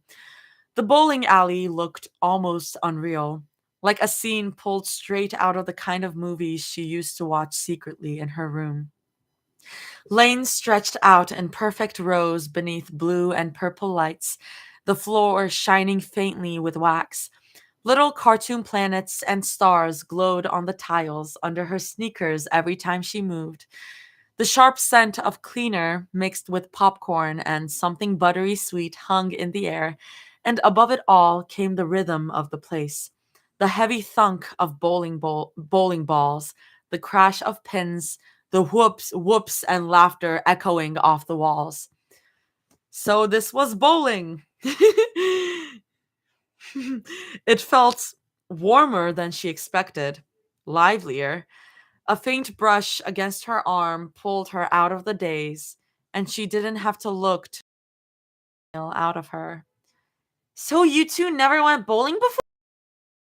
Cut through the noise, bright and teasing, as she walked a few steps ahead, practically vibrating with excitement. Rumi scratched her chin. I mean, I've seen it in movies, so. Behind her, Mira hummed quietly, like she didn't want to admit it out loud either. Zoe turned back with wide eyes, her disbelief almost comical. You two serial altered lives. Who hasn't been bowling? She made a sympathetic noise and shook her head. And you know how and you sorry. I shook her head. Oh my god. I was never really allowed to do, leisurely stuff, Rumi said, trying to sound casual but feeling a bit in her throat. Most of the time, I just stayed home. And you know how my parents were, Mira added, tone flat, but the faint through. Zoe hummed back. Man, back in America, I went so many times for school trips, I started hating it. Always the same three places: bowling, movies, pool. Her grin came back as fast as it faded. So lucky for you two, you're in the hands of a pro bowler. She flexed her arm, smacking her bicep with a grin. That earned a from Mira. It doesn't seem that hard to pick up, she said, a faint smirk curving her lips. I could get it in like 2 tries. Someone's confident, Rumi teased, bumping her hip lightly into Mira's. The touch was small, barely anything, but her pulse still jumped at the contact. They are so touch starved. So touch starved. Oh my god. Not confident, Mira countered, bumping her right back. Just realistic. Rumi laughed softly, the sound almost drowned out by another crash of pins from down the lane. Sounds like confidence to me. She bumped her again, lighter this time, savoring the warmth where they touched. Sounds like someone wants to lose, Mira murmured, a faint smirk tugging at her mouth. Rumi tried not to stare too long at it. Oh, don't get me started already on the touch starvedness. Oh, my girls, my girls. Then Zoe groaned dramatically from ahead of them. Can you two stop booty bumping and come on so we can bowl already? Guys! Jabba's beta comments.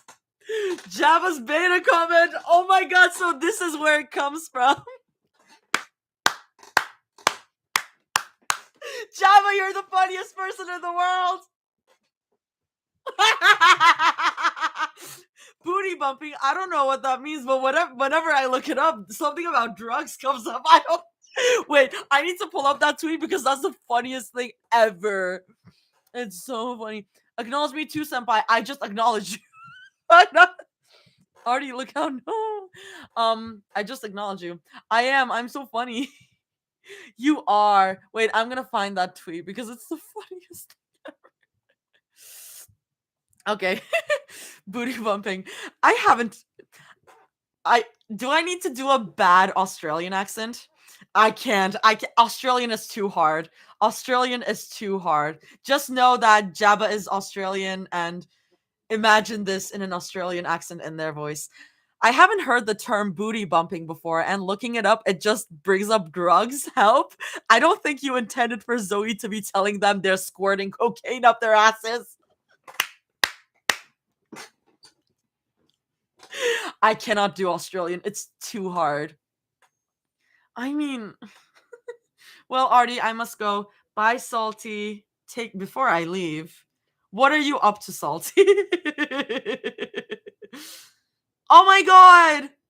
Oh my god! Salty! Thank you! Okay, bye. Bye, Salty. I'm guessing that's for killing me. Just roll the R's. I mean, it's not just that. It's so I'm trying to imagine like what it sounds like. What it sounds like. um oh, I forgot. Oh my god. Jabba, you don't have to. Okay, bye. It's so nasally. Uh hmm. I'm trying to imagine what an Australian accent sounds like right now. Guys, I can do RP. I can do like basic British. Maybe I saw just say mates. I don't think you intended for Zoe to be telling them they're squirting cocaine up their asses.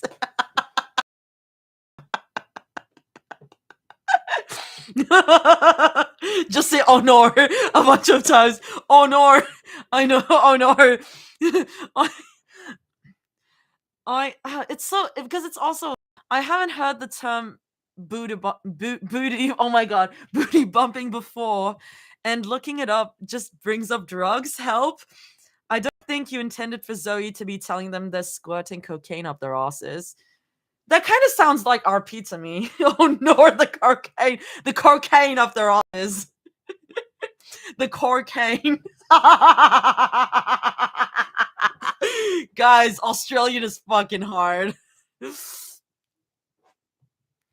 Maybe I need to practice. I need to practice something. Why are we in accent? Because I'm reading what Jabba wrote. I'm reading Jabba's beta comments. Did someone record that? I mean, it is all recorded on my YouTube at like the 1 hour 43 minutes. I'll give you coaching, lol. Thanks, Jabba. I might need it. Snorting cocaine up their asses.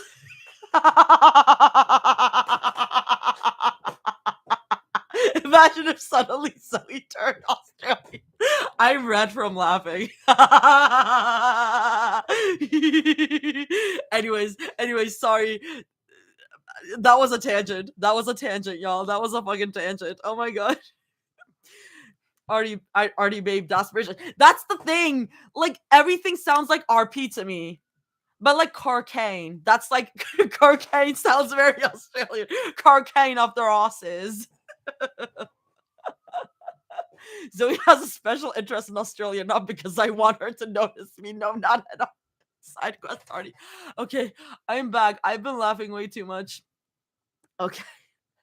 Can you two stop booty bumping and come on so we can bowl already? Before either of them could respond, Zoe looped an arm through each of theirs and started dragging them toward the counter. Rumi let herself be pulled along, laughing quietly. I call dibs being first, she chirped. Mira's voice followed, dry but playful. I think we should let Rumi go first. She's the rookie after all. Rumi blinked, halfway ready to defend herself. That they both sucked when a familiar voice broke through the noise. Rumi? The boys! The boys! Her name hung in the air, enough to make her pause mid-step. She turned around and, oh, of course, she knew. Carcane just got my new vocal stem. Carcane.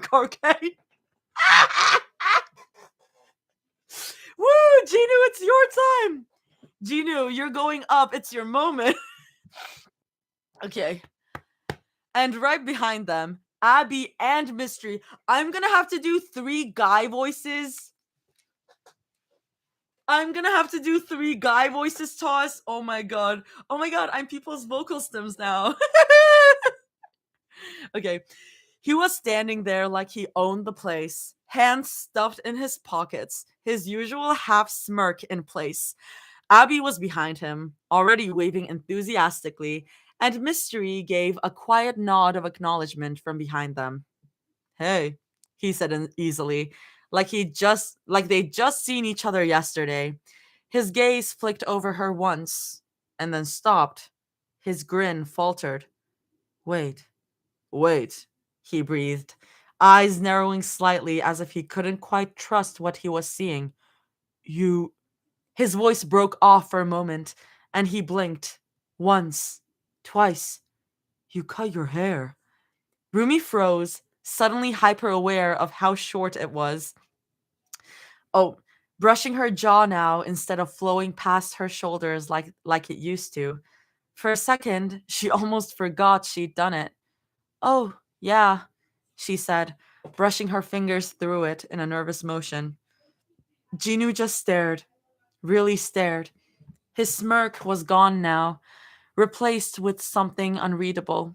Shock, yes, but also a kind of quiet disbelief, like he was standing in front of a memory that had suddenly changed its shape. The silence stretched long enough for Rumi to shift her weight, fidgeting under his gaze. Finally, he exhaled, a soft, almost disbelieving laugh slipping out. Wow. Rumi blinked. Wow? He shook his head slowly, still staring at her like he couldn't help it. You look different. His tone wasn't teasing anymore. It was quieter, careful. It suits you. A lot.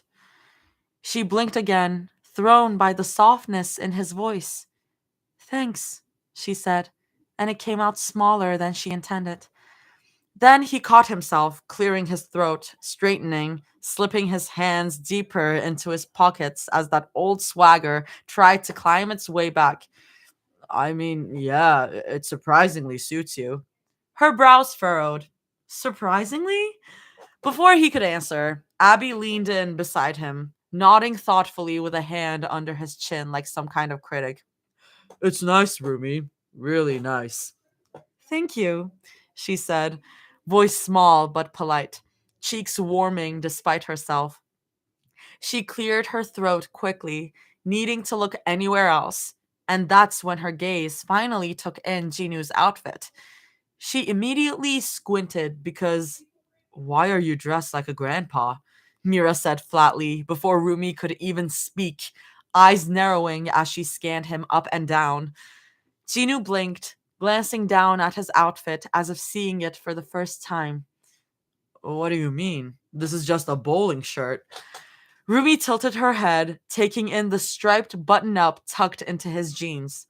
It's giving retired league champion energy, she said before she could stop herself.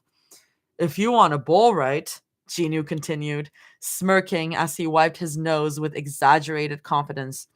You've got to get in the mindset. Look the part. The shirt's part of the ritual. Common knowledge. Oh my god, Abby voice is going crazy. Common knowledge, Abby added, resting his arm casually over Jinu's shoulder like his hype man. Anyway, what are you guys doing here?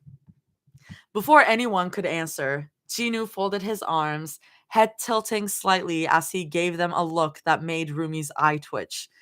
Seems like they're on a date, he said. Nice matching hoodies, by the way. Going for the Powerpuff Girls vibe? Rumi felt her face warm before she could stop it. Cute, but no. Mira's tone was calm, but Rumi could hear the edge beneath it, the one that said, I have zero patience for this. She turned back to Zoe and Rumi. Can we please go find Elaine? I don't want to see these idiots. Mystery's fine. The rest, no thanks. Mystery gave a thumbs up and a small grin. Abby gasped dramatically, clutching his chest. Don't side with the evil, Mystery, he cried, grabbing Mystery's shoulders and shaking him lightly. Not Abby. Not bestie Abby. Then she saw the glint in Jinu's eyes. That look she knew all too well. The one that meant he was about to say something ridiculous. Bowling match, anyone? I need to find Jinu's voice. Bowling match, anyone? He said suddenly, smirk widening. Abby perked up immediately. Yeah, us versus you three.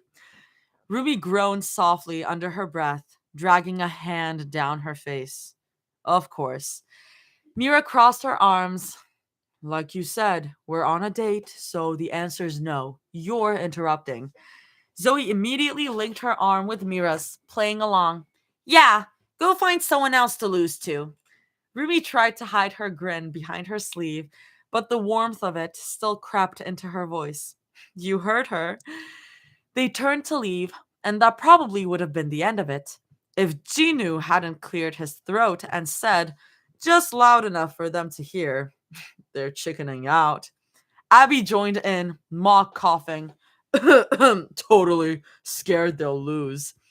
The three of them, Rumi, Mira, Zoe, stopped mid-step, turned slowly.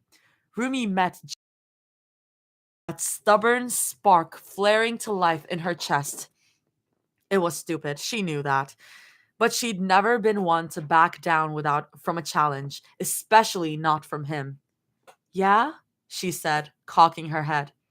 Okay then, we're doing this. Zoe blinked. Wait, what? Rumi? But it was too late. Either way, she wasn't about to let him walk away thinking she'd chicken out. If they wanted a match, they were getting one. They paid and made their way over to their assigned lane. The lights above it flickered neon blue, casting everything in a soft glow that made even their matching hoodies look brighter. The chairs were smooth and plastic, the kind that squeaked when you sat down. Rumi sank into one, tugging on the bowling shoes Zoe handed her.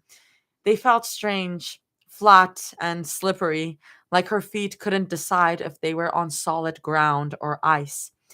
Across from her, Zoe was already at the console, typing in names with a kind of hyper-focus that made Rumi smile.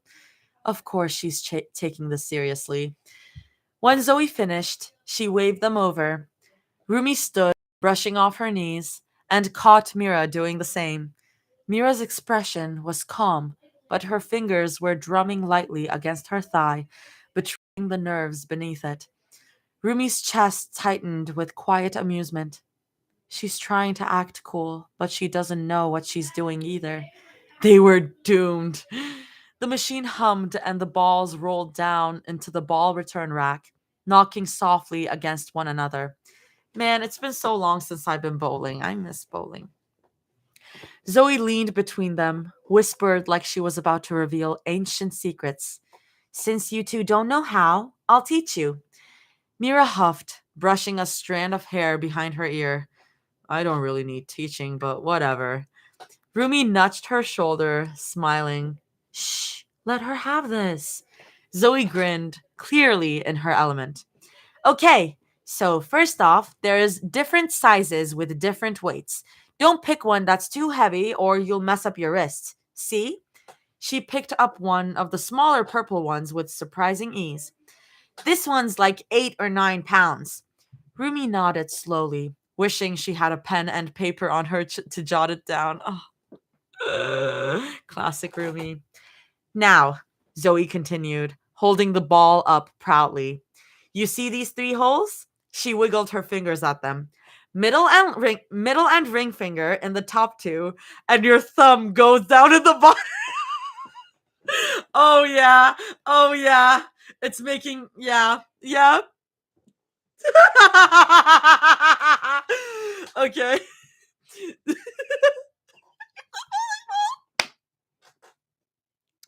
Middle and ring finger in the top 2, and your thumb goes in the bottom. Like this. She slipped her fingers in with a grin.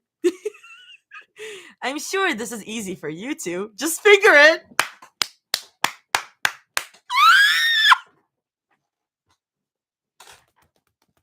This is incredible. Oh my god, this is incredible. Rumi nodded, taking it in. Finger it, she repeated under her breath.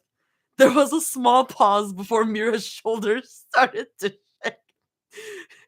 Yeah, she said slowly, voice trembling with contained laughter.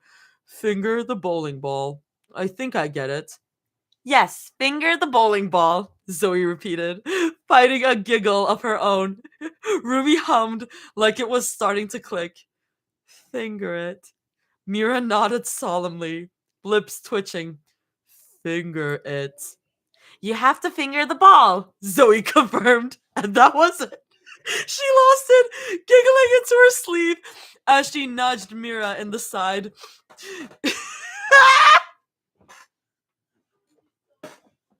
Finger the bowling ball.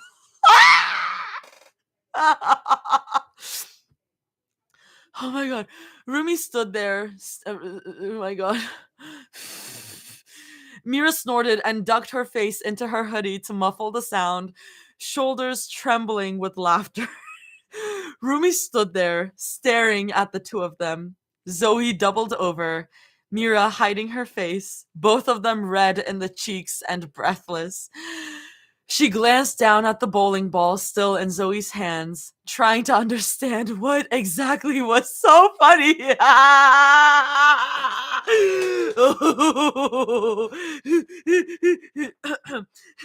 Middle finger, ring finger, and thumb, she murmured to herself, focusing hard.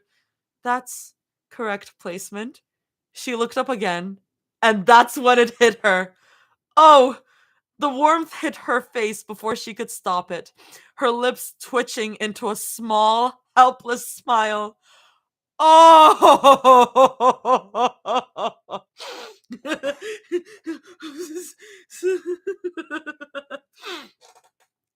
That only made Zoe and Mira laugh hard. Rumi shook her head, grinning despite herself. You two are idiots, she said, though there was no bite to it. Is she teaching you two how to bowl? You don't know how to bowl? Abby piped up, voice carrying across the lane. Mira turned immediately, glare sharp, but the pink creeping up her ears gave her away. It's just a refresher, she snapped, a little too quickly. Rumi hid a laugh behind her hand. All right, now follow me, Zoe said, unfazed as she picked up a shiny blue ball. She stepped toward the lane and gestured toward the glossy floor.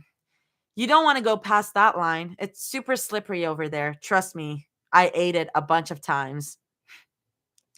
Rumi watched closely as Zoe positioned herself, posture steady but playful, shoulders relaxed, one foot forward. There was something so easy about her movements, so naturally confident it made Rumi's stomach twist in quiet admiration. Zoe pulled her arm back and let the ball roll. It glided down the lane in a clean, straight line, the rumble echoing, and then crash! All 10 pins clattered to the floor in a neat strike. Still got it, Zoe cheered, fist pumping the air before turning around, grin bright and proud. Rumi blinked, lips parting slightly. She actually made it look so easy. That's impressive, she murmured, still staring at the fallen pins. Good, Zoe said, spinning back toward them. Because you're up next. Rumi froze mid-step. Me? Just that meme. Me? Taking a breath, she approached the ball rack. She ran her fingers over the slick surfaces, feeling the faint hum of the lane beside her. Too heavy, too big, until one felt right. She picked it up, testing the weight. It was one of the smaller ones, like Zoe's. Her fingers slipped into the her fingers slipped into the holes, and she lifted it with both hands, steadying her breath. The weight was strange but manageable. The holes felt odd against her fingers, and the ball itself was cool, slick, like it could slip from her grasp at any second. The shoes squeaked under her feet as she walked up to the line. Zoe and Mira stood a few steps behind her, voices quiet but encouraging. Let's see what you got, Rumi! Ginu called from the seats, smirking. She groaned under her breath. He's really asking to get hit with a bowling ball. Behind her, Zoe giggled, and Mira crossed her arms, voice low. Ignore him. Just focus. Rumi nodded, exhaling slowly. She took a few careful steps toward the lane, trying to recall what Zoe said. Don't cross the line. Keep it low. Aim straight.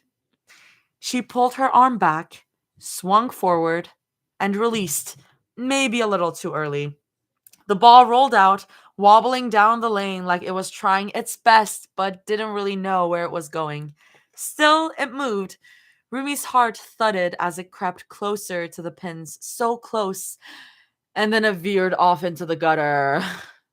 Oh, the sound left her with a small frown. She turned back, already bracing for teasing, but instead, Zoe was grinning at her with open arms. That was good for your first try, Rooms. The nickname hit her harder than this. The nickname. Oh, it had been a while since she heard Zoe call her that. Warmth pulled somewhere deep in her chest as she let herself fall into the hug. Zoe pulled her into a quiet hug, soft and easy, while Mira patted her back gently. You just, you just released it too high, she said against her shoulder. Less airtime next, and it should be perfect. Rumi smiled at that, feeling something flutter in her chest. Okay, she murmured, tucking a strand of hair behind her ear. You got another try, Zoe said, stepping back with a thumbs up. Rumi grabbed another ball, smaller this time, her palms slightly sweaty now. She walked up again, her focus narrowing down to the lane in front of her. She inhaled once, remembering Zoe's voice. Less airtime. She swung, and this time the release was smoother. The ball rolled faster, straighter, a satisfying rumble beneath her feet. Come on, come on. Crash! 2 pins fell. Not a lot, but enough to make her face light up. See that? Rumi turned, grinning wide, practically bouncing on her heels. I managed to get 2.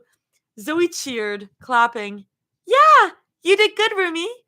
Mira gave a small approving nod, her lips tugging into a smile that made Rumi's heart stumble a bit. Not bad, she said softly. Rumi couldn't stop smiling. It was silly, but her chest felt full, warm, even buzzing a little. Maybe it wasn't about how well she bowled at all.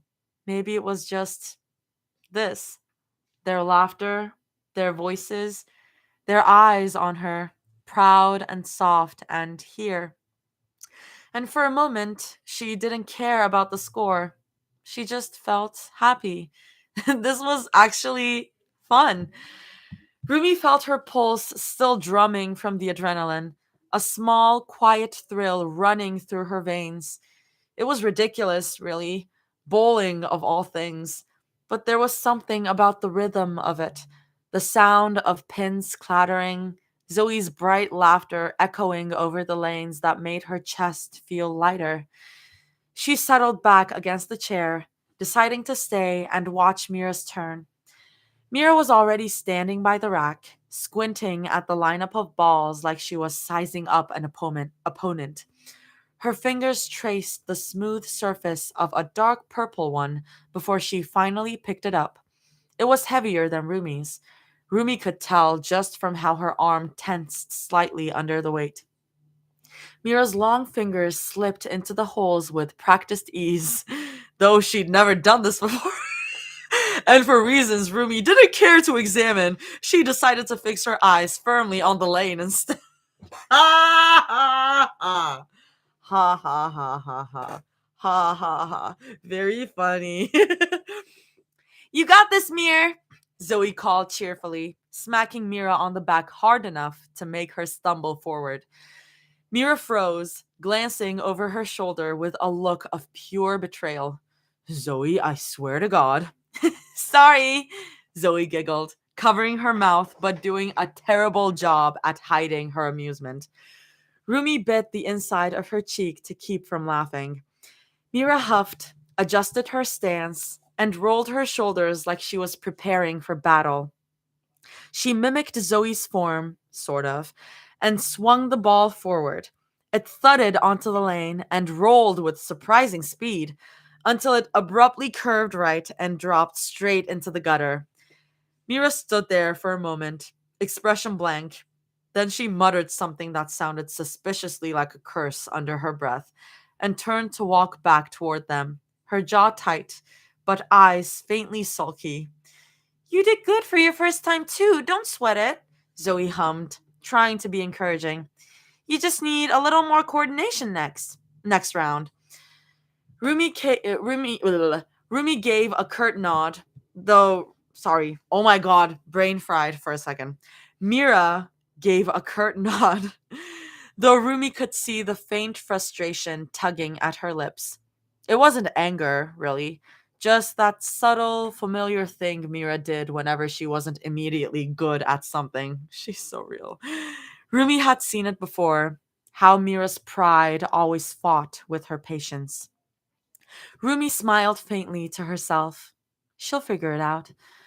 For her second try, Mira exhaled slowly, visibly trying to focus. The ball rolled smoother this time, and Rumi's heart actually lifted with hers for a second as it neared the pins, only to veer off course and drop into the gutter again at the very end. The disappointment that flashed across Mira's face made Rumi's chest squeeze.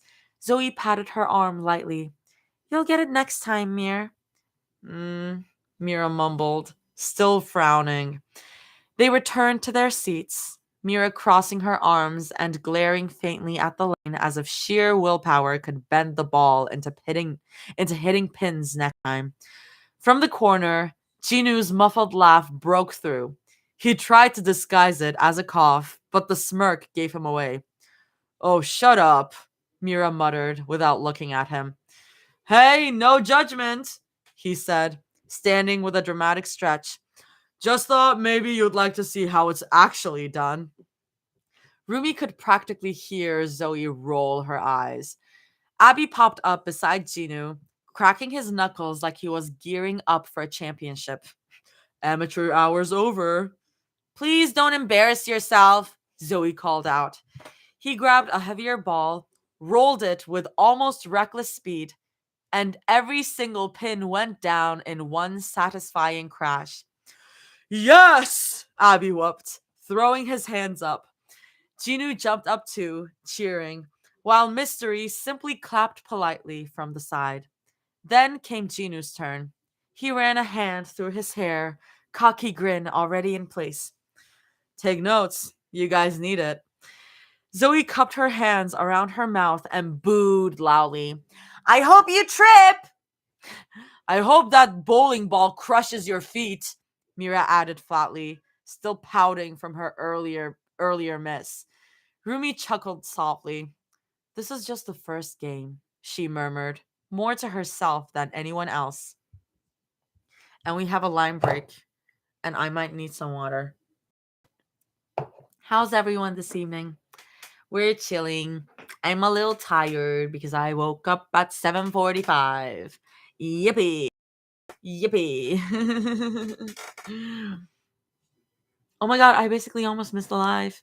My power finally came back. Artie, I have a dirty mind. Stop. Listen. I have a very dirty mind and I can't handle this. Good. I love your voice, Artie. They're amazing. Thank you. So at work I sometimes I do a shift with like puppets. And today I had a raccoon puppet and I was making this voice. I was making this one is Roddy the raccoon. I was making this voice with the puppet. And the kids loved it. It was so awesome. I love my job. It's so tiring, but it's very fun. Okay. Voice is getting a little tired, but it's fine. It's fine because Artie's a puppeteer. I wish I was like a legit puppeteer, but I just kind of like puppet for this certain events at my workplace. So I do like very simple like animal puppets. Um but yeah, I was taking videos today because we were also like while that was going, oh no, I wasn't taking videos with the puppet though. I was taking videos because they like played how many K-pop Demon Hunter songs? They played Golden, Takedown, How It's Done, Free. They played What It Sounds Like before, so I'm not gonna count What It Sounds. They played like 4 K-pop Demon Hunter songs back to back, and I was like dancing with the kids. I was dancing with the kids. Gotta go have fun. Bye, Ginu. Thanks for joining. Your voice so cute. Can I post the clip I got of the finger the bowling ball part of the reading on my Twitter? Go for it, Cade. Go for it. Bye, Ginu. But yeah, it's so funny whenever people are like, "Oh yeah, the kids are listening to K-pop Demon Hunters," and I'm like, I'm singing all the songs from memory and like I'm like singing louder than every single kid during that dance party. Oopsie. But it was very fun. I had a blast. There are some videos of me like singing Golden and I'm like, "Wait, I can sing this kind of like what the fuck?" And in the original key too. I put heatless curls on a wig and I look so good. Period. I love hearing the songs out in the wild. Love that. My hyperfixation is the most popular thing ever.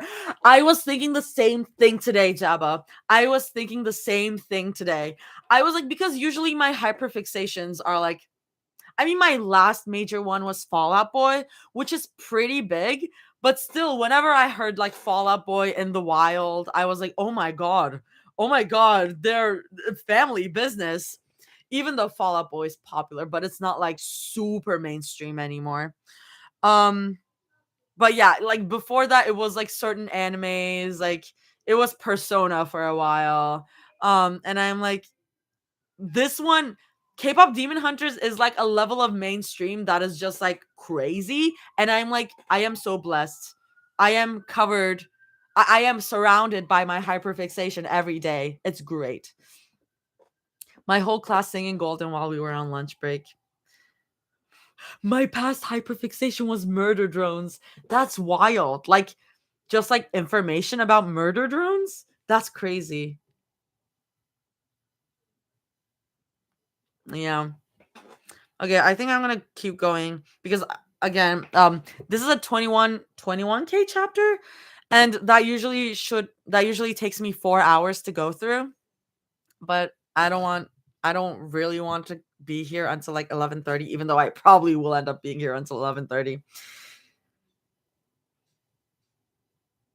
Oh yeah, I might apply to work for Glitch at some point. Lol. That's very awesome. That's very awesome if you get that, Jabba. I have a hyperfixation on Wicked still. Get ready for Wicked Part 2 then. It's going to be fun. I'm excited for Wicked Part 2. I love Wicked. I I was never super obsessed with Wicked, but it was a fun time. Like when I heard the songs watching the movie, I was like, "Damn, I really like these songs. Like I really like this musical." Oh, I really like Wicked mostly because what? How does it feel to have been on home in news? It feels like this. I'm like They killed me. They killed me because of the songs and Galfi. They are in love. They are literally in love. And no one can say anything about that. They kiss in the book. I don't care. There were so many anti-Galfi people, and I'm like, oh my god, guys, grow up. Yeah, Artie is just a ghost now. That's what's canon. Okay, y'all. This ghost is gonna continue reading, and I'm gonna cozy up. So I'm gonna take my little microphone closer to me. On TV Peak, dispatch who? Let's keep going. The rest of the game went about as chaotic as expected. Mira lasted another two more turns before she rage quit. Something about the lane being rigged and the machine clearly sabotaging her because there was no way her perfect throws kept curving into the gutter. Rumi tried not to laugh too loudly. She wasn't sure if Mira would take it as teasing or encouragement. And honestly, way. She played for a little longer after that, and to her own surprise, she actually started getting better. The first few rolls were still, but by the end of the round, she'd managed to hit more than 2 pins at once. A small victory, sure, but it made her chest warm in a quiet, silly kind of way. Though eventually, she decided to sit the next round out. Zoe was the only one who could really keep up with Ginu and Abby's competitive, and the three of them were now in their own dramatic showdown. Rumi took the chance to order some food for everyone, scrolling through the little touchscreen at the tray full of fries, nachos, and drinks on. When she came back, the atmosphere was pure chaos. Zoe and Abby were arguing again, while Ginu lined up his shot with exaggerated seriousness. Mystery stood calmly beside them, phone in hand, recording like this was premium content for the new group chat he created like a second ago. Rumi couldn't help approached her lane. Approached spotted Mira. The girl was slumped low, arms folded tightly across her chest, a full-on glower, glower. I don't know how to read that. Directed at the pins. Her leg bounced in restless against the floor, and every now and then she muttered something under her breath. Beside her, the corner of her mouth tugging upward. You okay? Mira looked up, her expression softening slightly at the sight of her, before she sighed through her nose, lips jutting forward. I'm fine. Rumi tilted her head.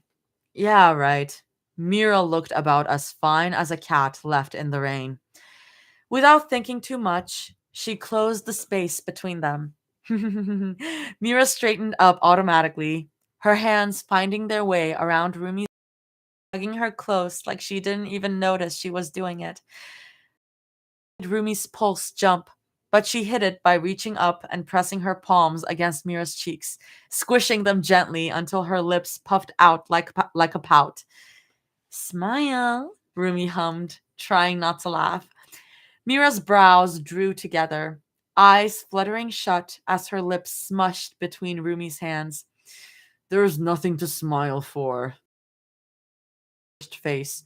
Bowling sucks and it sucked my soul. Rumi stifled a laugh. Mira looked ridiculous like this, pouting, dramatic, her soft hair falling across, but endearing in a way that made Rumi's chest ache. She dragged her thumbs lightly along Mira's jaw, watching how her expression softened under the touch. Mira, come on, she coaxed, voice lowering into something gentler. A faint sound came from Mira's throat, half protest, half surrender, but the corners of her mouth began to twitch upward. So Rumi leaned a little closer, lowering her voice just enough that only Mira could hear. Jagia? It was soft, teasing, and deliberate. That got her.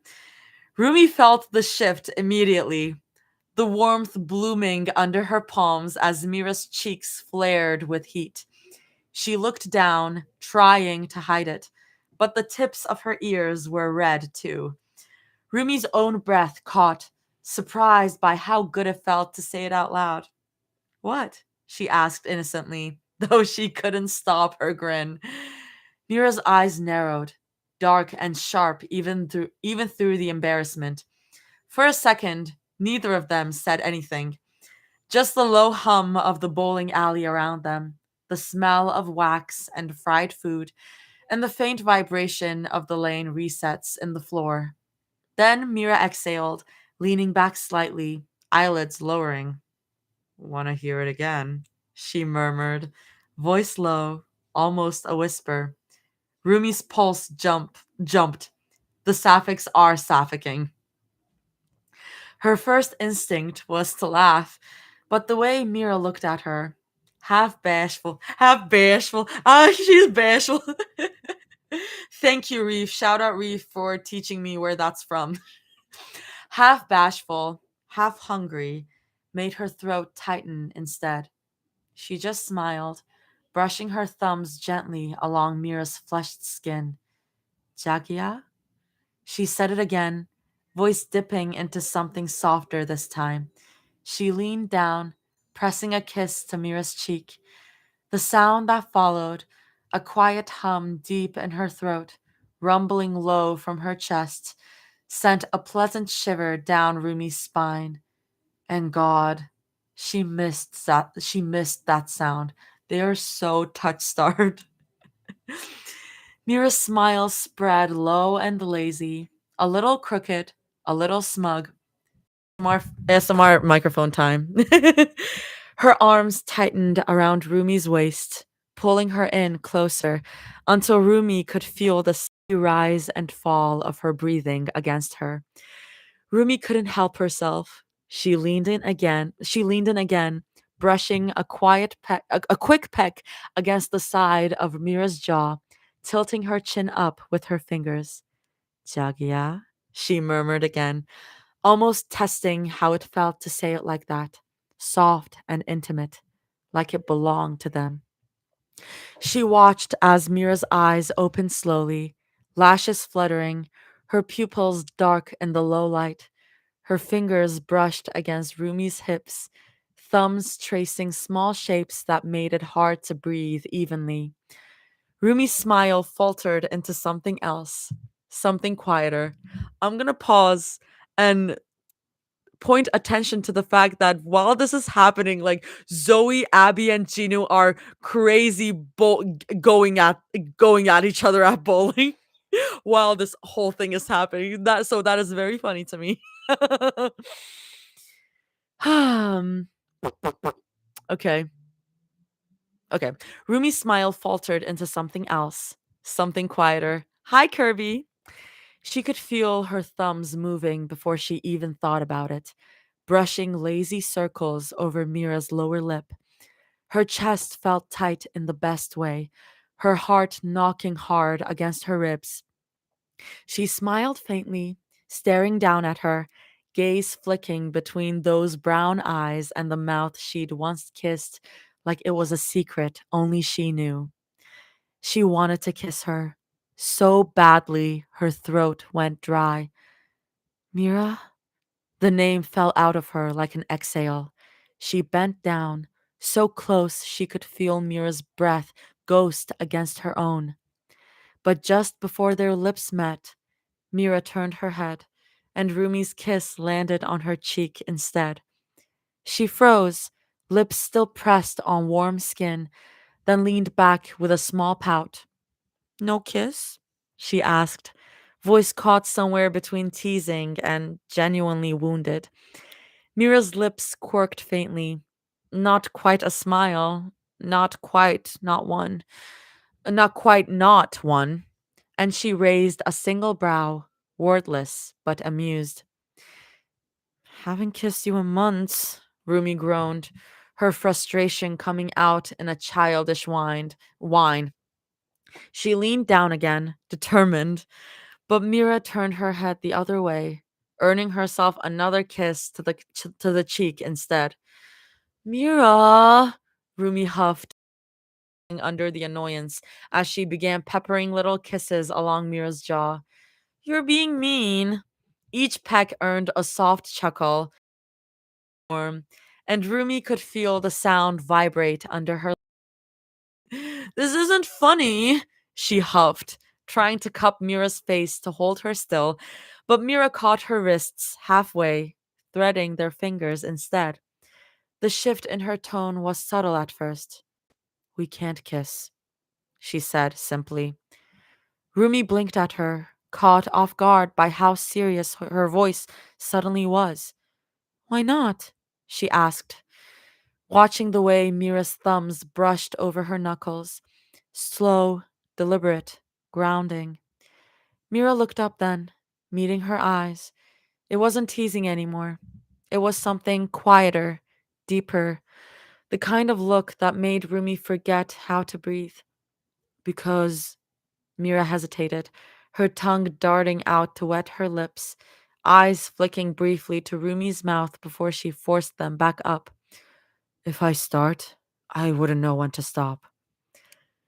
The words landed soft but heavy, settling right beneath Rumi's ribs, sorry. Her lips parted, but no sound came out. Her heart stuttered. She just stared for a moment, brain lagging behind her chest, every second stretching out. The warmth crept up her neck and into her face until it felt like she was glowing from the inside out. Mira let out a small breath of a laugh, though it was nothing like her usual ones.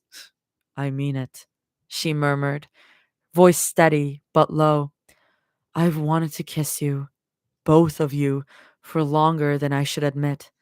But if I do right now, she trailed off, exhaling through her nose, a wry, almost pained smile tugging at her mouth. I'm not sure I'd stop at just that. Her fingers tightened around Rumi's hand as if that were the only thing keeping her grounded. Then, quietly, Mira lifted Rumi's hand and pressed her lips against her knuckles, soft, restrained, trembling at. Rumi swore, her pulse jumped straight into her throat. If I could quote Jamie for 1 second, the restraint is sexier. The restraint is sexier.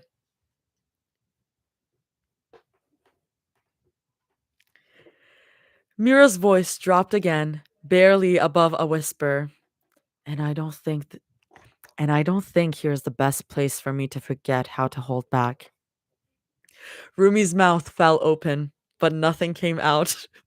Just a small, breathless sound, something between an oh and a gasp, as she tried to process the warmth burning in her chest. Okay. Her face burned so hot, she thought she might combust right there.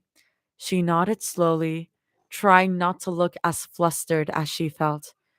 Right, yeah, totally. Not the place. Mira only smiled, small and knowing, her thumb still brushing over Rumi's hand like she could feel the chaos running through her veins. Rumi decided to turn away from her because if she kept looking, she knew she'd melt straight into the floor.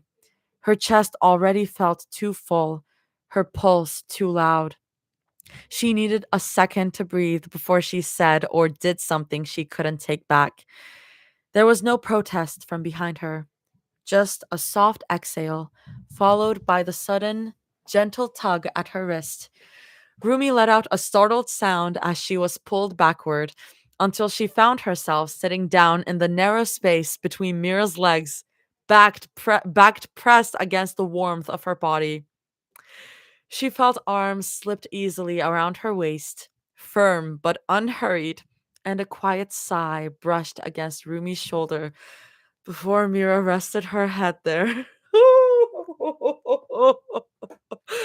Her fingers hovered uncertainly for a second before she covered Mira's hands with her own, thumbs tracing small circles over the circles. Rumi leaned back until her spine met Mira's chest, letting out a soft sigh that melted into a quiet, content hum. God, she missed this. The weight of Mira's arms around her, the calm that came from just existing in the same space again. No need for words, just shared warmth. Mira buried her face against Rumi's shoulder, her breath tickling the skin there. It made her chest ache in the best way. So she let herself sink into it, eyes closed, cheek tilting slightly toward Mira's touch. She let out a content little hum. For the first time in a while, she her head felt clear. Then a loud gasp cut through the moment. You guys suck! Without me? How dare you! Hi, Salty. You just missed the somewhat spicy part.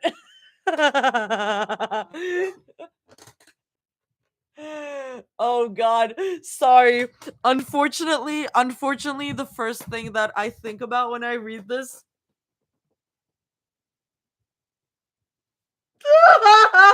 the first thing I think about when I read this is the moment in the beginning of chapter 5 of None of Us Are Out Here. You guys are having sex without me. Sorry. Guys, anyone miss None of Us Are Out Here?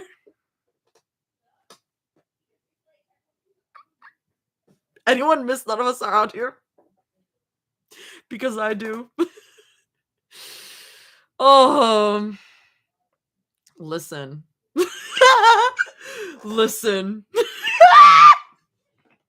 I'm currently reading it for the first time.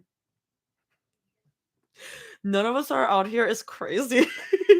It goes wild.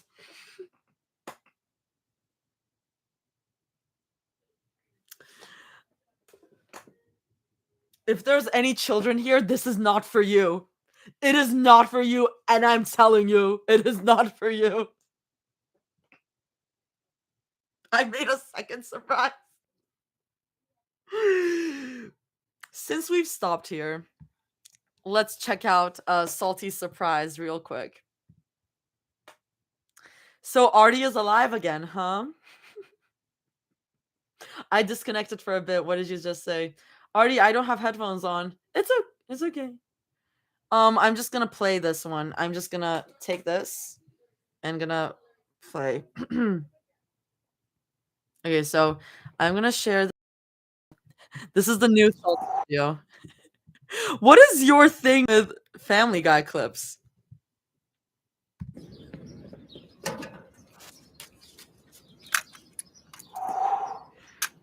Oh my god.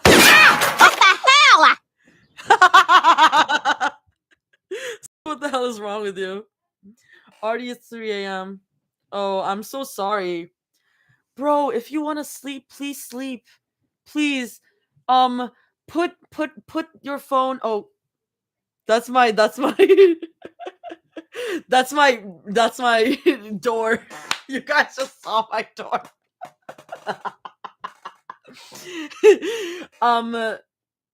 Sam and Kobe fan, just put your phone next to you when you're sleeping, which is not good advice, but just put it next to you and let me read you to sleep. It's very late. It's very. What was that written music I saw? Oh, I'll show it to you actually. Okay, let me stop sharing. That it was this. It is. I'm pretty sure this is Fete Louis Mesover. I posted a clip of myself singing this a few days ago because everyone was like, oh my god, please speak French, Artie, please speak French, Tihi. And I was like, okay, I'll sing in French. So that's Fete Louis Mesover. It's from the Faust. It's from the opera of Faust. But yeah. Okay, we can go back. Speak French to us, Artie. Speak French to us, Artie. Singing in French is not easy. It is not easy. I love people who can read music. I wish I could sight sing. I wish I could sight sing, but alas, I can't. I can like read it, but sing please. I don't know if my voice is up to par right now, but I was singing Cruda Sorte. Uh Cruda Sorte at work the other day, but my voice is I've been reading for very long. Amor tiranno. I like that one. Questo è il premio di mia fe. Yeah, it's weird. Non vi error, terror, ne affanno. And this is not French, it's Italian, but pari a quel ch'io provo in me. Per te solo. Memories of you? What's memories of you? Oh mio lindoro. What's memories of you?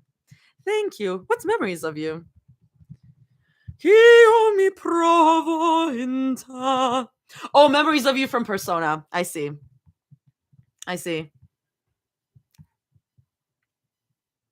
That would also require me to sing in Japanese, which I've done, but it will be hard. Surprise offer is always welcome. Bedtime story and a lullaby? Damn, we spoiled today. Yeah, Kuno Coco. Yeah, I got you. I have the official English lyrics from the soundtrack. Oh. I mean, I'm pretty sure I can like figure it out. I just like yeah. I haven't listened to Persona 3 music in a while. For some reason, anyway, that's enough for the break, guys. We need to go back because Zoe is feeling very hot and bothered right now. By the way, my name's Alice. Okay, good to know. Because saying Sam and Kobe fan is like, it's a lot. Memories of You is my favorite song. Oh. I love what is it? I mean, I love Persona songs. Listen, I love It's Going Down Now. But like it's going like that's like disturbing the peace. Like yeah, that one's a classic. But I love like Persona 5 songs as well. I love No More What Ifs and it makes me feel crazy. Anyways, I like Color Your Night. Yeah. Have you had a water break yet, Artie? I need to get some water. Would you guys wait if I went to get some water, please? And then we'll be back to reading. I promise. I want to get the P3R vinyl real. Can I get some water? Can I get some water? Thank you guys. I'll actually take my water bottle. And you guys hang out with Rose over there. Rose, my beautiful darling Rose.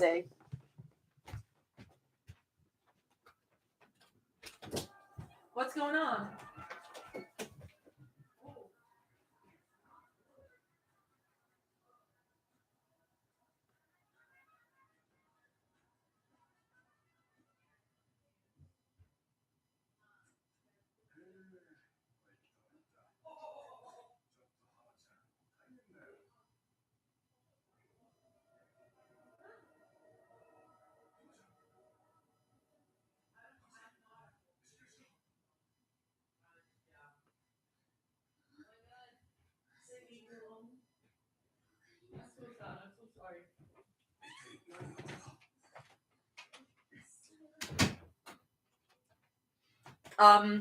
My friend is playing Yakuza 4 over there. What if I just start singing Baka mitai? Dame dame. Listen, Yakuza has banger music. Sorry, Judgment is so peak. Artie, I had a power nap. A power nap of like what, 5 minutes? Go back to sleep. It's 3 a.m. Go back to sleep, Alice. No. I'm right at the moment where Zoe is like, you guys suck. Okay. Battery check. My battery is at 66. We're doing fine. Okay. Rumi's eyes shot open just in time to see Zoe stomping toward them, her expression a mix of exaggerated offense and mischief. Before Rumi could even process it, Zoe flopped right down into her lap. So they're like stacked on top of each other right now. That's so cute. That is literally the cutest thing ever. In order of height, too. She let out a startled laugh that got lost against Zoe's shoulder. Mira made a small grunt behind her, but didn't complain. If anything, her arm shifted to loop easily around Zoe, too, pulling her in until they were all tangled together in a warm, clumsy heap. Zoe sighed dramatically, sinking deeper into their arms. Ah, yes, this is what happiness feels like. Mm-hmm. Mira hummed in agreement, chin resting against Zoe's hair. Rumi swore she could feel Mira smiling. The piece lasted all of 5 seconds before, click. Rumi blinked, head turning just in time to see Ginu and Abby standing a few feet away, both holding up their phones like wildlife photographers. And there, Ginu announced in his best mock documentary voice. We have the gays in their natural habitat. Leave us alone! Zoe yelped, swatting at Ginu's phone, but he danced back out of reach, grinning like an idiot. Abby was cackling beside him, and Mystery was trying and failing to hide his smile. Rumi just sighed, pressing her face into Zoe's shoulder to hide her laugh, feeling Mira's quiet chuckle rumble against her back. If anyone asked, she'd deny it, but she wouldn't have traded that chaos for anything.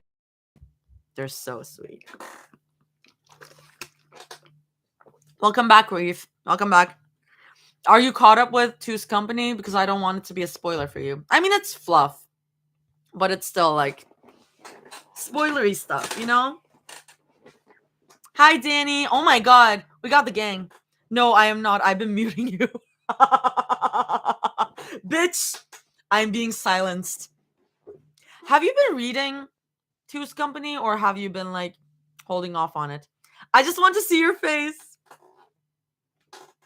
I miss your face. Stop it. Reef is avoiding spoilers. So sad. No, cute. I want to see your cutie face.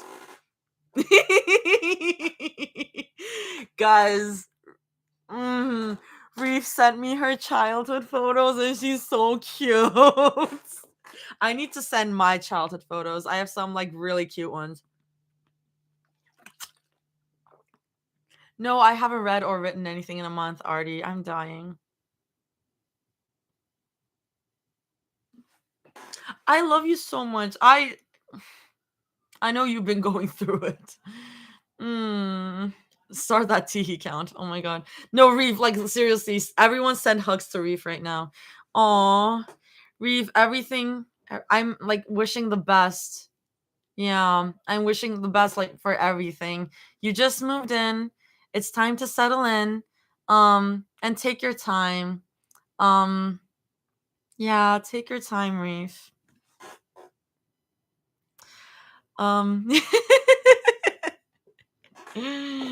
I love you and I care about you. Creative magic can't be rushed. Look after you first, period. I zoned out. What's happening? We're just sending hugs to Reef. Yeah, I have to work out my storage unit tomorrow. Then I have therapy on Monday, so that's fun. Is this your first therapy session? I'll text you later. But yeah, that's good. That's good. Hugs, Reef. Moving out is so hard. I'm doing it too right now. It is very hard. It is awesome. Text from Artie. We can't let our flame baby die.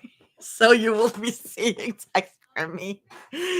We have a 50-something day old flame baby. We can't let her die. I don't know what their pronouns are, but like the fire shall burn. Okay.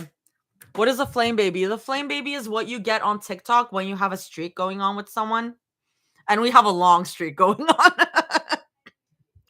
Let's keep going, y'all. I'm good with a they them. Okay, they can be a they them. Our little they them flame baby. Yeah, Danny also has a flame baby. We also need to Danny has to like nudge me to keep our flame baby alive because I'm so bad. I work all day, y'all, sometimes. Like it's bad. Read Artie, read Artie. Okay. No pressure. Oh my god, good for you, Salty. Okay. Bye, Reef. Mwah. Mwah. Mwah. The door unlocked with a soft click. Mira pushed it open and stood off to the side, holding it there as the others stepped in. The faint smell of laundry detergent and old wood hit Rumi first. Familiar, lived in, theirs. It made something twist warm and heavy in her chest. It kind of felt sacred in a way. Her fingertips brushed the wall as she walked further inside, trailing across the bumps in the paint like she was afraid the place might vanish if she didn't touch it. The apartment looked the same, a little dusty, a little quiet, like it had been holding its breath while waiting for them to come back. The last time she'd been here was when she stopped the thought before it could finish, blinking a few times. That was a long time ago, she told herself. The echo of the door closing behind them filled the quiet, soft but final. Still, she couldn't help it. The longer she stood there, the more it felt like her chest was loosening. She hadn't realized how much she missed this. The hum of the refrigerator, the faint city light leaking through the curtains, all of it. It was home.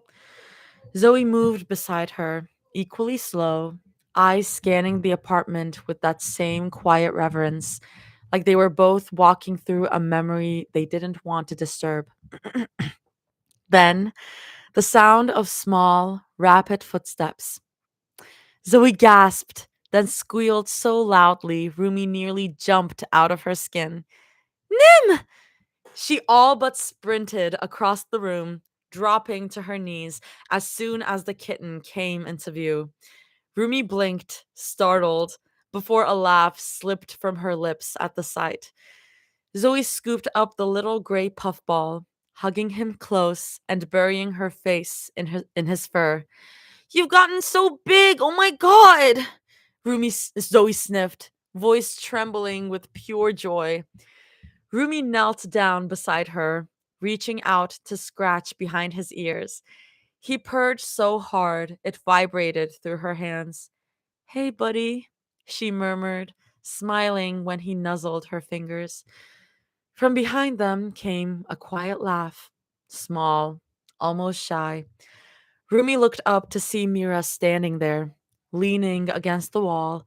Her arms were folded, but her expression softer than before. Her eyes looked a little glassy, too. He missed you guys, Mira said, voice faint but fond.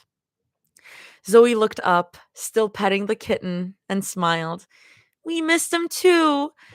For the next 30 minutes, or maybe more, who knew, Nimbus soaked up every bit of affection until he'd finally had enough. The warning came in the form of sharp little teeth against Zoe's fingers. All right, truce, Zoe laughed, letting him down. The kitten darted off with a flick of his tail, already over it. Rumi just sat back on her heels, watching the tufts of cat hair clinging to her clothes. Her fingers were tingling from where the kitten had kneaded them, and her chest ached with that small, quiet joy of belonging somewhere again. She wouldn't trade it for the world. Behind her came the soft sound of someone clearing their throat. Rumi turned and found Mira still standing near the wall, her weight shifting from one foot to the other. She wasn't quite meeting their eyes. Her voice came out careful, like she'd practiced it and still wasn't sure if she should say it. Are you two staying? Rumi blinked at her, confused for a second. The question hung heavy in the air until the meaning sank in. And when it did, her heart ached a little.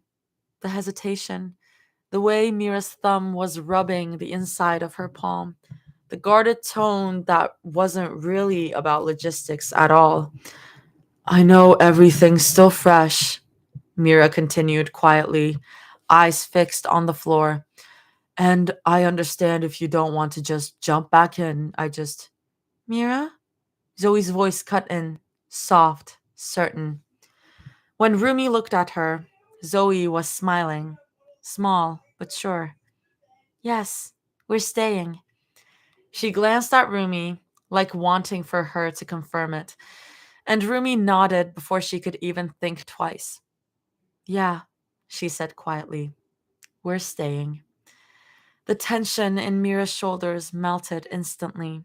She gave a small, almost disbelieving nod, exhaling like she'd been holding her breath this whole time. Okay, she breathed, voice barely above a whisper. Just that one word, yet it carried so much. Zoe grinned then, a spark of old energy lighting up her face. Meet me in Mir's room in 10? She said, her tone bright and familiar, the exact cadence of old times. My mind is now going back to how they used to be.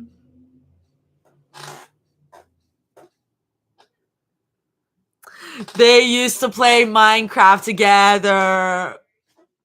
They used to be so. They're gonna be happy. They're gonna be happy. They're gonna be happy. They're gonna be fine. They're gonna be literally fine. Rumi couldn't help the smile that spread across her own lips. The way Mira's face softened at that, how her mouth twitched into something between a smirk and a smile. It made Rumi's chest ache in the best way. Meet me in 10, Mira said, quiet but certain. She got up from the floor, brushing off the cat hair clinging stubbornly to her clothes, before reaching a hand down to help Zoe up.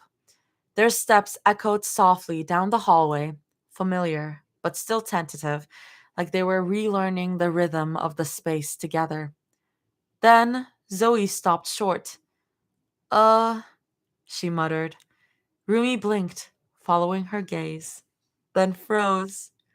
Rose petals scattered across the floor in a trail leading toward Mira's room. The faint glow of something flickered from the cracked doorway. The closer they got, the more ridiculous it became. Fake candles lined the floor, their orange light casting soft shadows up the walls. Red balloons floated near the ceiling, a few spelling out in uneven letters. She didn't even want to read what it spelled. They both slowly turned their head toward Mira. Mira looked genuinely stunned, eyebrows raised, jaw slack. Then, slowly, her face went crimson. That wasn't. Zoe raised a brow, trying so hard not to grin. Didn't think you'd go all out like this, Mir. I mean, that's commitment. I didn't do this. Mira sputtered. That's the funniest thing. Did fucking Chinu do this? Did Chinu do this? I didn't do this, Mira sputtered, her voice jumping an octave. Oh, Abby did it. I told Abby to just tidy up, not. She gestured wildly at the very obvious romantic setup. Her voice strangled. Whatever the hell this is. Guys. I love tropes. I love tropes so bad. This is so good. We love Himbo Abby. We love Abby bad. Abby literally MVP. Abby's literally been right all along. Spicy. Also, Toss, if you're still here, I know you asked me about that thing. And like now that I've read spicy stuff on Discord, I feel like I can do it. But I will say your spice sometimes gets like very intense, so I might not be able to. I might not be able to, and I will stop if I get to you know? Um but I have done it now. I have the experience. I'm not maybe I'll just have Rose do it. I should just have Rose do it if you've seen Rose's readings. I'll just have Rose do it. Yeah, seeing the Jamie like yeah. Guys, Rose is insane. Rose is why was she we just tagged early. I wrote to I was like, okay, if you need me to tag it, I can tag it. Why was she what? Rose is something else. Rose, God, I love Rose. Rose is streaming right now, probably. And I'm so sad that we're streaming at the same time. Wasn't character for real. Yeah, she has an amazing voice. All of y'all being like bookmarking that video, being like, oh my god, your voice. I heard her speak the first time and hot. Heard her speak on Lord BC. Heard her speak, no smut. And I was like, Rose is so hot. Like, Rose's voice is so hot. I mean, Rose is hot, but like, we're talking about her. Currently watching her on my laptop. I love the double stream going on. I hope you guys are having fun. I hope Rose is having fun. I know she's doing League right now. I know you met Rose in person, Danny. You don't need to like rub it in my face. Yeah, I am indeed watching both streams. Yay! Okay, let's keep going. No, I don't want to co-host with you. Hey, let's keep going. Zoe giggled behind her hand. You sure, Mira? Looks like someone's been planning this for weeks. Rumi couldn't help it. A laugh slipped out before she could stop herself. Mira shot her a look halfway between exasperation and embarrassment. Don't laugh at me right now. Rumi covered her mouth, still. I'm sorry, she managed between little snorts. Just, there's so many petals. How did he find the time to? Mira muttered, stalking into the room like she was about to square up with the decor itself. She waved her hands at the floor, grumbling under her breath as she nudged a balloon with her foot. I swear to God, he's the first person on my hit list. She turned, pressing her forehead into her palm. We're not sleeping in here. It looks like someone proposed. Or worse. Well, you did propose, girl. You did. Rose is watching me in her stream? Wait, did she see me talk about her then? Hi, Rose. I love you, Rose. Mwah. Rose is here. Oh my god. Who is Rose and why is she relevant? There's so much Artie lore. There's way too much.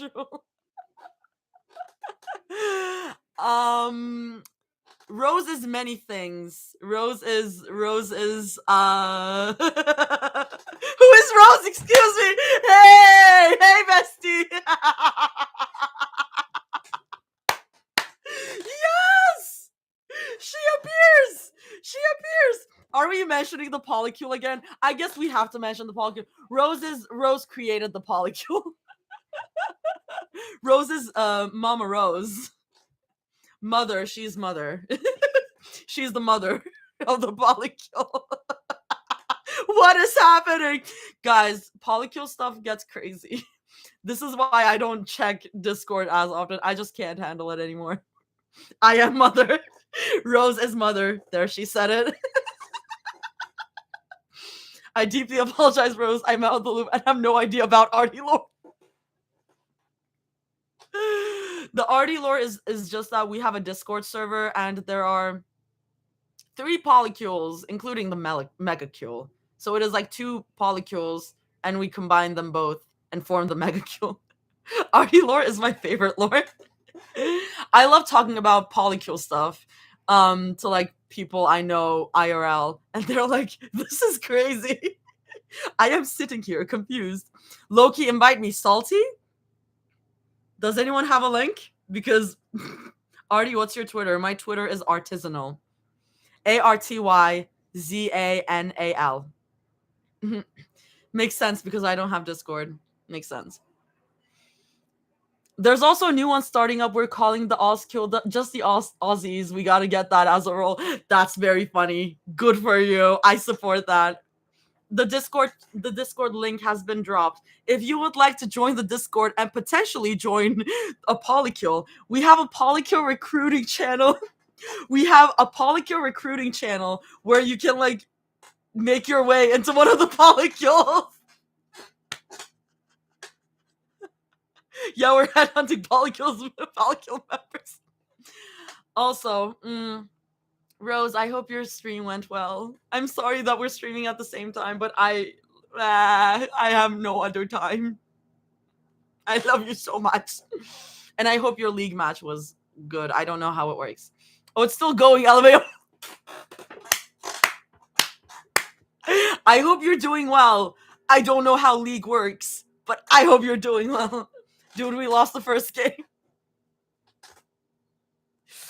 I need Discord for this lore, and so I know Rose, lol. I would, but I haven't got the brain cells to keep up with it, unfortunately. Okay, y'all. I think I'm gonna go back. I'm gonna lock in before Toss is like, lock in, Artie. Salty in the server. Let's go. That's all I need to hear. How did he find the time to, Mira muttered, stalking into the room like she was about to square up with the decor itself.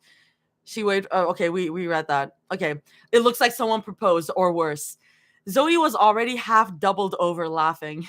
Oh my god, you're so dramatic. I'm serious. Mira pointed toward the bed. We can't stay in Rumi's tonight. Rumi blinked. Me? Mine? Mira nodded like it was the only logical choice. That was new. They never slept in her room. Mira's had always been the default. Zoe's was overrun by her army of plushies, and Rumi's had always just been hers. A quiet space, untouched. But now Mira was looking at her like it was the safest option in the world. Rumi smiled faintly. All right, see you guys in 10. They split off to shower and get ready. The sound of running water filled the apartment, mingling with the faint scent of clean laundry and the hum of the AC. In her room, Rumi stood in front of the mirror, towel drying her hair. Her hands instinctively reached for the ends to rebraid, but stopped short when her fingers met air. She caught her own reflection, a small smile tugging at her lips. It was still strange seeing it short, light enough to move with every tilt of her head, but she didn't hate it, especially not after the way they reacted to it. She could still feel Zoe's fingers from earlier, how she'd randomly ruffled Rumi's hair throughout the night with a grin like she couldn't help herself. Mira hadn't said much, but every time Rumi caught her staring, there'd been a softness in her gaze that said more than words ever could. She slipped on a loose shirt and shorts, feeling the fabric cling to the faint chill in the air. Her fingers brushed absently along her arm, over the faint ridges that crossed her skin, pale lines that had once held weight, but tonight they didn't feel heavy. She blinked down at them, tracing one absent-mindedly before letting her hand fall away. For once, her chest didn't twist with it. She just felt here, present. A soft knock broke the quiet. Her heart stuttered once. She took a breath, ran her fingers through her short hair again, and smiled before calling, "Come in." The door creaked open, and Mira and Zoe stepped inside. Zoe was holding Lele the turtle in her arms. Oh my god, Lele the turtle, bundled up with the small fleece blankets she'd brought from her room. Guys, Lele the turtle is also like a special request that actually someone who follows me also made to Toss, and I think it's very sweet. Um, hey, Mira murmured, voice low, eyes adjusting to the dimness. Hey, Rumi breathed back, warmth curling in her chest at the sight of them. Zoe's voice carried a tired kind of warmth. Ready for a slumber party with the old gang? Minus the movie and snacks, I'm pretty beat. Rumi chuckled under her breath, nodding. Yeah, who's getting sandwiched tonight? Mira muttered, scratching her stomach from under her shirt. You, silly, Zoe said immediately, hands on her hips. Yeah, Rumi added with a small smirk, giving Mira a gentle push toward the bed. Middle seat for you. Mira made a quiet noise of protest, but didn't resist. The three of them moved in sync, familiar muscle memory kicking in. He turned off the lights, cracking the door open a sliver for when Nimbus inevitably wandered in at 3 a.m. The room dipped into a soft, muted glow from the hallway light, enough to paint their faces in warm amber shadows. Mira glanced between them, eyes flickering with something unreadable, but didn't say anything. She slid under the blanket, lying on her back. Rumi and Zoe joined her a moment later, moving automatically into old positions like muscle memory.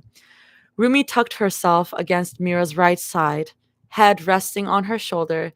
Zoe slung a leg lazily over Mira's hip, burying her face in the crook of her neck. The quiet settled over them like a weighted blanket. Good night, Zoe mumbled, voice heavy with sleep. Sweet dreams times two, Rumi hummed, smiling faintly as she pressed closer. There was a long pause before Mira whispered, barely audible, Good night times three. Rumi's chest ached a little at that. The old rhythm, the little rituals that made everything feel whole again. She closed her eyes, listening to the rhythm of their breathing sinking together, the faint hum of the AC filling the silence. The familiar scent of Mira's shampoo and Zoe's lotion wrapped around her like home. It felt whole again. Rumi let out a slow, shaky sigh and let herself melt into it. The warmth, the closeness, the safety. But then something shifted. Subtle at first. Mira's breathing wasn't matching theirs. It was shallower, uneven. Rumi's eyes blinked open slowly. Her eyes weren't around them like usual. They rested stiffly at her sides, fingers twitching every few seconds. Mira? Rumi whispered, half asleep still. No answer, just a tremor. Then another. Rumi pushed up on one elbow and her stomach dropped. Mira was shaking, her shoulders jerking in tiny, contained motions, like she was trying not to fall apart. Her jaw was clenched, chest rising and falling too fast. Mira? She said again, softer this time. Mira pressed her hands to her face, and that's when the sound broke free. A small, strangled noise that cracked through the quiet, barely a whimper. Rumi's chest tightened. Mira, hey, what's going on?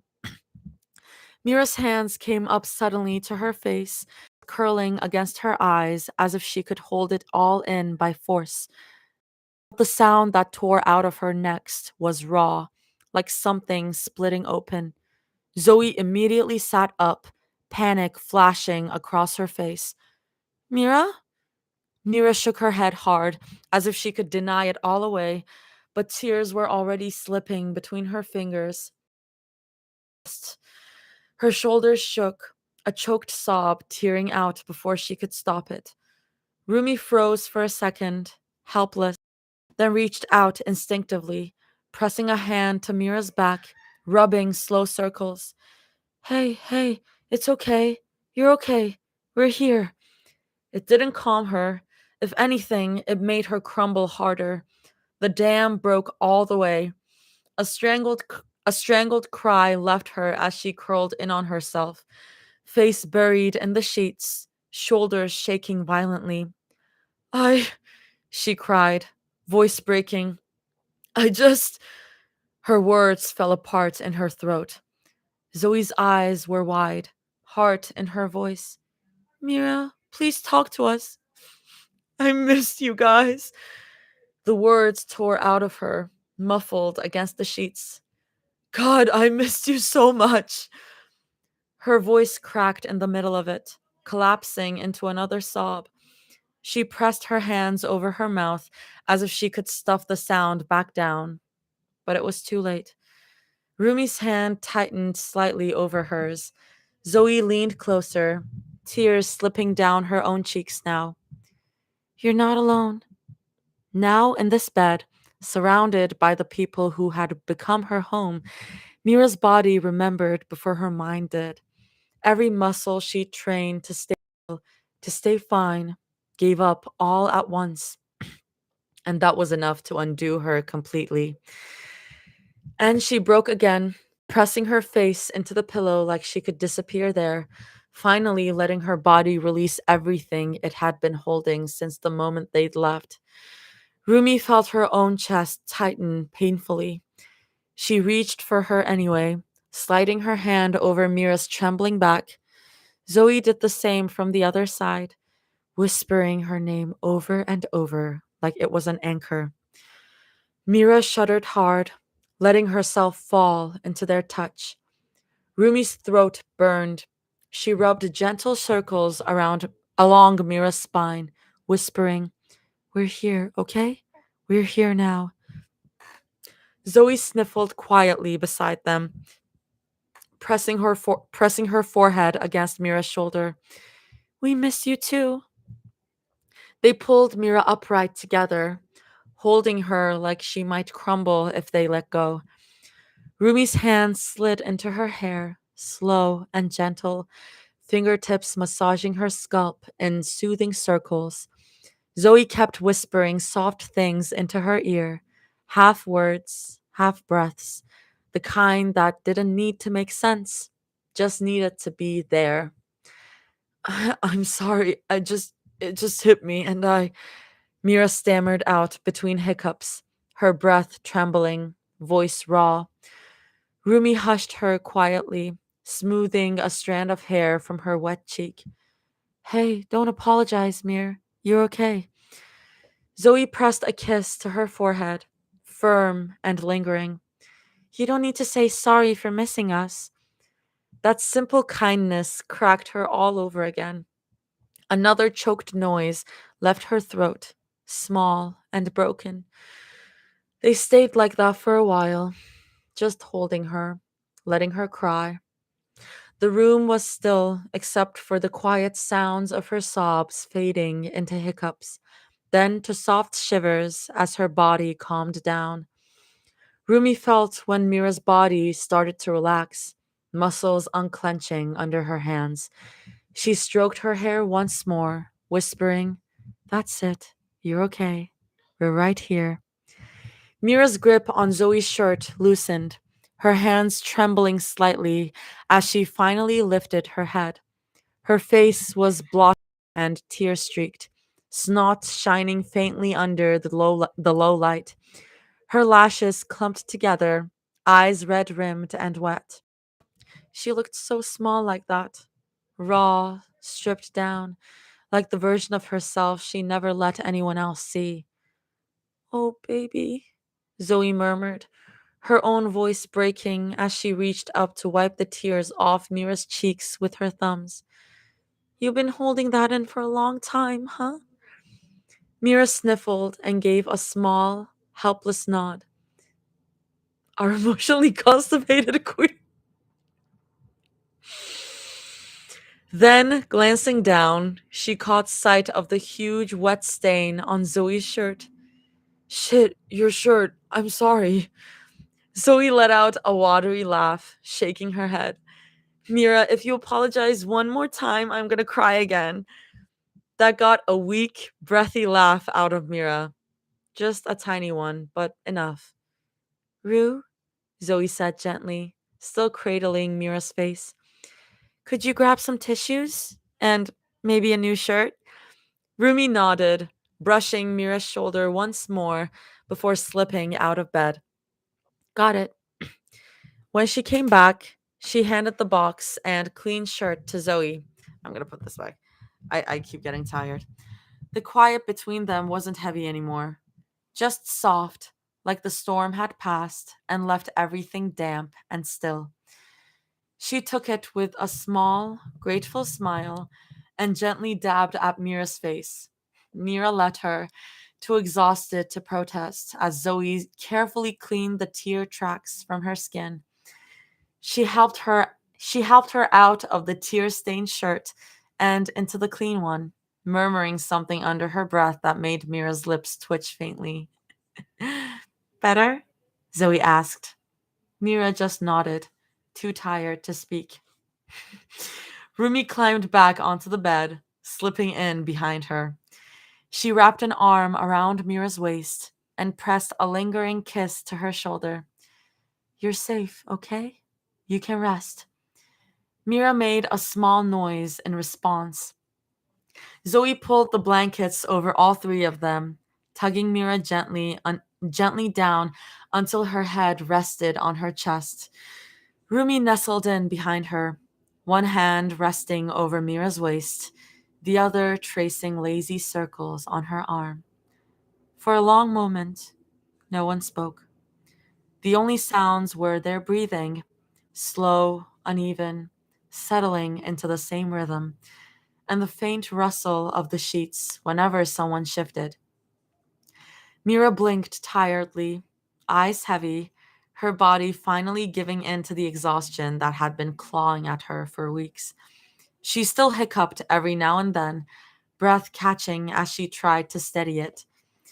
Zoe's hand found Mira's under the blanket, fingers lacing through hers. Rumi felt it, that small squeeze, the silent, I'm here. And just before sleep pulled her under, she heard Mira whisper, barely there, breath against the pillow. Don't go anywhere, please. Rumi's chest ached, but she smiled anyway. She pressed her lips to the back of Mira's neck, whispering, We're not going anywhere. Her body still trembled faintly, but the shaking eased as the minutes passed, melting into warmth.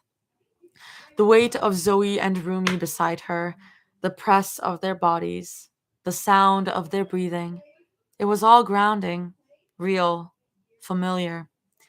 She didn't have to keep herself together anymore. And as sleep finally pulled her under, her last thought was simple, small, certain. Home. I'm home. I swear I could sleep to Artie reading to me. I almost just did on accident. I've had a couple of people fall asleep to me reading, Demo included. Demo also fell asleep to me.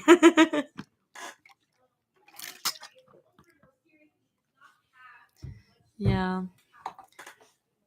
Sorry for being emotionally constipated. I am reading and I'm on live stream and I'm very perceived right now. And I'm also very tired. Oh my god, hi Mushu.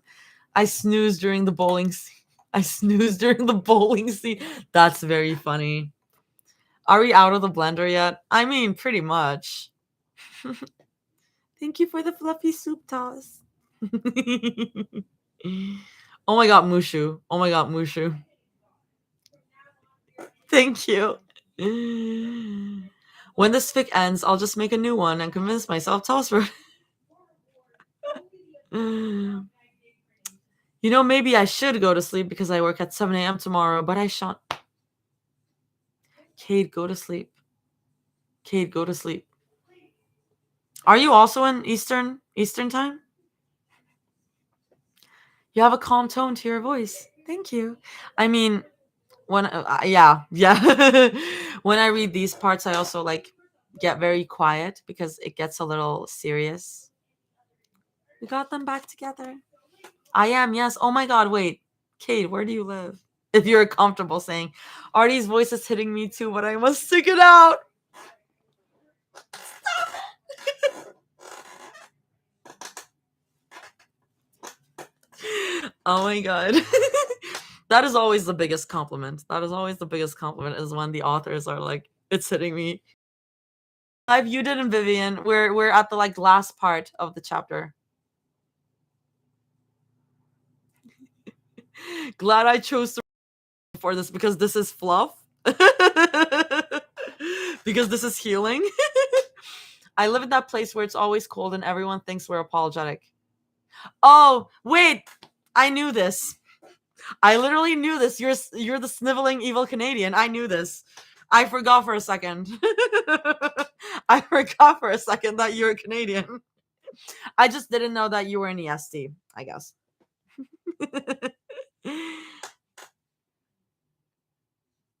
Oh, the gayest part. Got it. Vivian, it's your birthday? Happy birthday, Vivian. Even though you said that I shot Zoe. Kate, I'm sorry. My memory just like... My memory was like... Thank you. Listen. No. Happy birthday, Vivi. Happy birthday. Listen, they paid me. Whoa. Corruption in Honmoon TV. Corruption from Honmoon TV. Who's surprised? Or run over. Happy birthday, Vivi.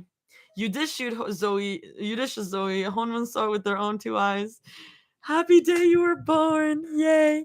I'm going to keep going because it's getting late. So let's keep going. Happy birthday, Vivian. This goes out to you. This goes out to you, baby.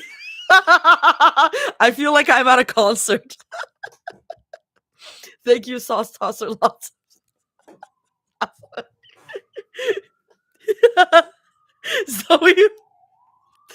Zoe woke up with warmth pressed against every part of her body. Something soft tickled her nose. Hair, she realized hazily, as she tried to turn her head and only end up burying her face deeper into it. Her mind was still foggy from sleep, body heavy and lazy, but she didn't need to open her eyes to know where she was. She could feel Mira, the steady rise and fall of her chest against Zoe's arm, the quiet breath brushing over her forehead, the faint scent of her shampoo. Zoe's lips curved without meaning to. Wait, Toss, why did you call it Two's Company but they want a crowd? Because Zomira were the company and then they added Rumi. That's the reason. Two's Company audiobook when. Guys, I said this before. This is long as fuck. You gotta pay me for that. It's a saying, Two's Company but three's a crowd. Yeah. Yeah. Anyway, she could feel Mira, the steady rise and fall of her chest against Zoe's arm, the quiet breath brushing over her forehead, the faint scent of her shampoo. Zoe's lips curved without meaning to. She cracked her eyes open just enough to see Mira, curled close and fast asleep, lashes fanning over faintly red-rimmed eyes. Even with her face a little blotchy from crying the night before, she looked soft, peaceful, real. Zoe brushed a fingertip across Mira's cheekbone, careful not to wake her. God, you're so pretty, she whispered under her breath. Mira stirred slightly, a quiet exhale slipping past her lips before settling again. Zoe's heart squeezed. There was something about seeing her like this, unguarded, gentle, that made Zoe want to stay still forever. Her gaze drifted over to the other side of the bed. Rooms, you up? She whispered, still half smiling. A muffled hum came from behind Mira. Zoe stifled a giggle. Figures. A few heartbeats later, Mira blinked her eyes open, squinting at her. Zoe couldn't help it. She grinned and reached out, booping Mira's nose. Hi, she grinned. Mira's expression softened immediately, sleepy and bewildered. Hi, she mumbled back, voice gravelly from sleep. Before Zoe could say anything else, Rumi rolled over, half buried in the blankets until she was lying across both of them.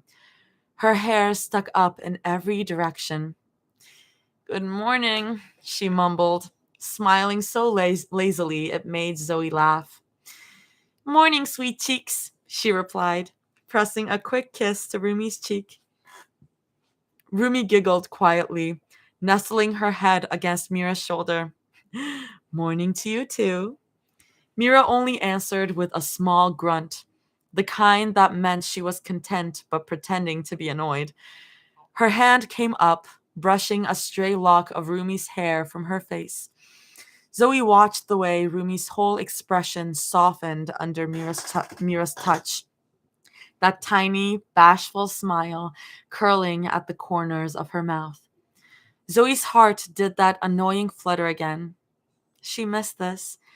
Without thinking, she leaned forward until her forehead pressed against Rumi's, their noses brushing. Rumi froze for a second, searching Zoe's eyes, and when she found what she needed to see there, she leaned in. The kiss was soft, tentative. Zoe melted into it immediately. It wasn't hungry or desperate. It was quiet, almost sleepy. Kiss that feels like an exhale after holding your breath too long. When they finally pulled apart, Rumi looked dazed in the best way, eyes half lidded, a shy, almost disbelieving smile tugging at her lips. Her thumb brushed over Zoe's mouth, lingering on the cool metal of the piercing. "I'm still not used to this," she murmured, her voice small, fond. Zoe huffed a soft laugh, grin spreading until her dimples showed. "Do you need some more exposure?" That earned her a crooked, stupidly adorable grin from Rumi. "I think I do," she whispered, voice trailing like a promise. Zoe barely had the time to breathe before Rumi leaned back in, slower this time. Zoe met her halfway, her hand coming up to cup Rumi's jaw, thumb brushing gently along the soft skin there. Their mouths met again, finding an easy, lazy rhythm, like they were figuring it out together, unhurried, unafraid. Her chest ached with how gentle it was.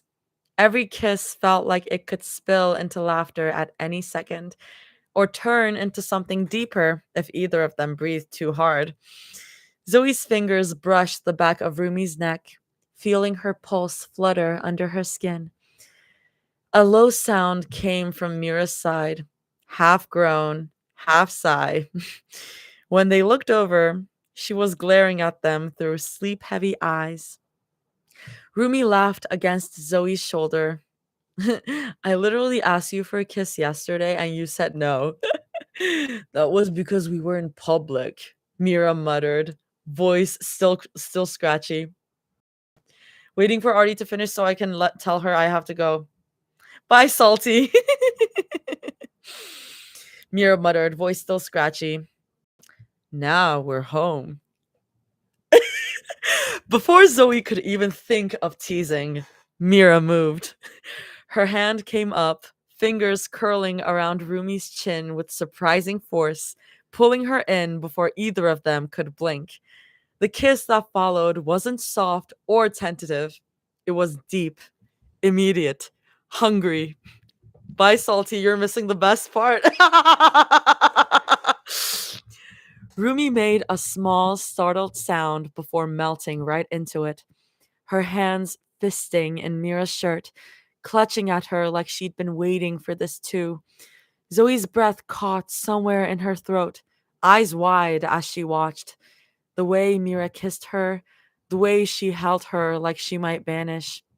It made Zoe's chest ache in that sharp, beautiful way that made her heart race. She could tell Mira had missed this. You could feel it in the way she pressed closer, chasing the taste of Rumi's lips even as their breaths grew uneven.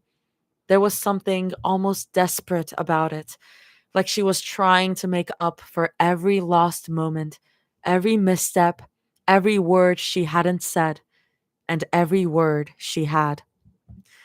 By the time they finally broke apart, Mira was breathing hard, eyes glassy and unfocused. Rumi looked dazed too, lips swollen and parted, her fingers still caught in Mira's shirt. Then Mira's gaze shifted. It landed on Zoe. The air between them changed in an instant, went charged and still all at once. I came up with the line and every word she had, by the way. Do you like it? Do you like it? Good job, Java. Good job, Java. I mean, yeah, it makes sense. It's good. It's good. Zoe's pulse jumped. Mira? She started, but she didn't get another word out. Mira captured her lips.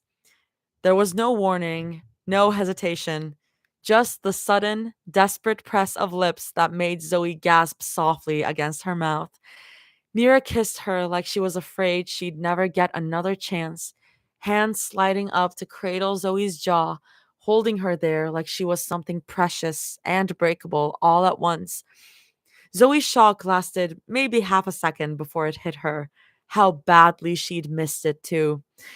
The warmth of Mira's mouth, the way she tasted, the little tremor in her hands that gave her away.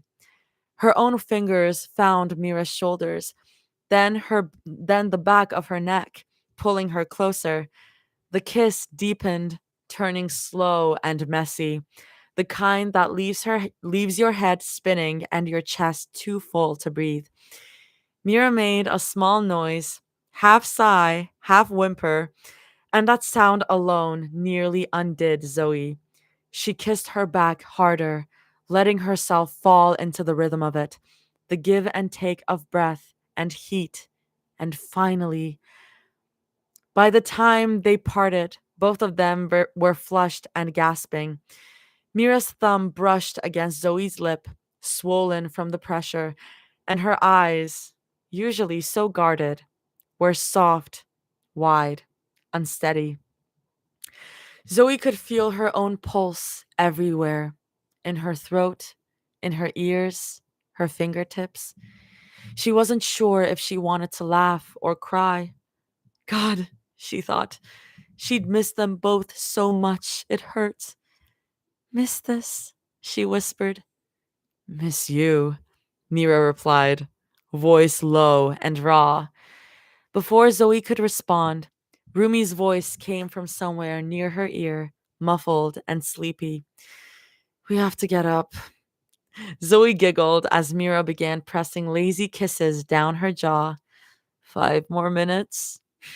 5 more minutes, Rumi mumbled, turning Zoe's face toward her and planting another slow kiss before flopping down half on top of her. Mira snorted softly, but didn't complain. Instead, she shifted closer too, her lips brushing along Zoe's shoulder, just a ghost of a touch, enough to make Zoe's breath hitch. And well, 5 minutes bled into 10, 10 into 20, then an hour, and then another, and another. Time turned syrup thick, uncountable. Just warmth, mouths, the slide of skin against skin, soft sighs melting into laughter, and whispers that didn't matter. I love her so much. By the time Mira finally rolled away, Zoe was wrecked. Her lips felt swollen, buzzing, and tender like they'd been electrocuted from the inside out. She was pretty sure her pulse had relocated to her mouth, and maybe to the growing constellation of hickeys blooming across her neck. she lay there, she lay there staring at the ceiling, utterly dazed. Her body felt heavy and weightless at once, every nerve ending humming like a live wire. Holy hell, Mira had kissed her like she was trying to pull the soul out of her body through her mouth, and Zoe was convinced she had succeeded. Rumi was half asleep beside her, exhausted too from the onslaught of kisses, Hair wild, one arm draped lazily across Zoe's stomach, Mira had already slipped out of bed, padding quietly toward the door, her shirt hanging loose on her frame, a dorky yet pleased smile on her face. Zoe blinked after her, lips still tingling, brain struggling to catch up. Okay, she managed. Maybe 5 minutes was a bad idea. Rumi's muffled voice came from beside her, still thick with sleep. Best bad idea we've ever had. Rumi? Zoe spoke up after a beat. Hmm? I don't think I can feel my tongue. Yeah, me neither. Good for them. Good for them. They're so in love. How much more of the chapter do we have? Okay, we're near.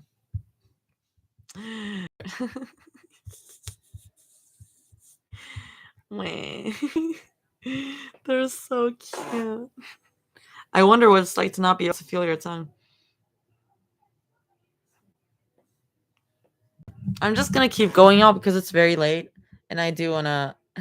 I want to finish this before midnight. I will say. You can call me a good beta in either meaning of the term.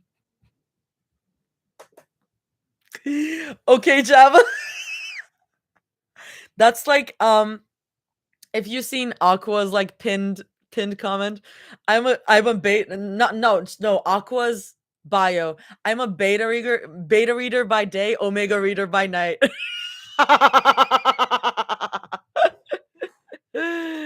Y'all are funny. Y'all are funny. Okay, I'm gonna keep going, or I feel like I'm gonna die from exhaustion, but I want to keep going. The sharp tang of chlorine clung to the air, thick and almost sweet, mixed with the scent of fried funnel cake.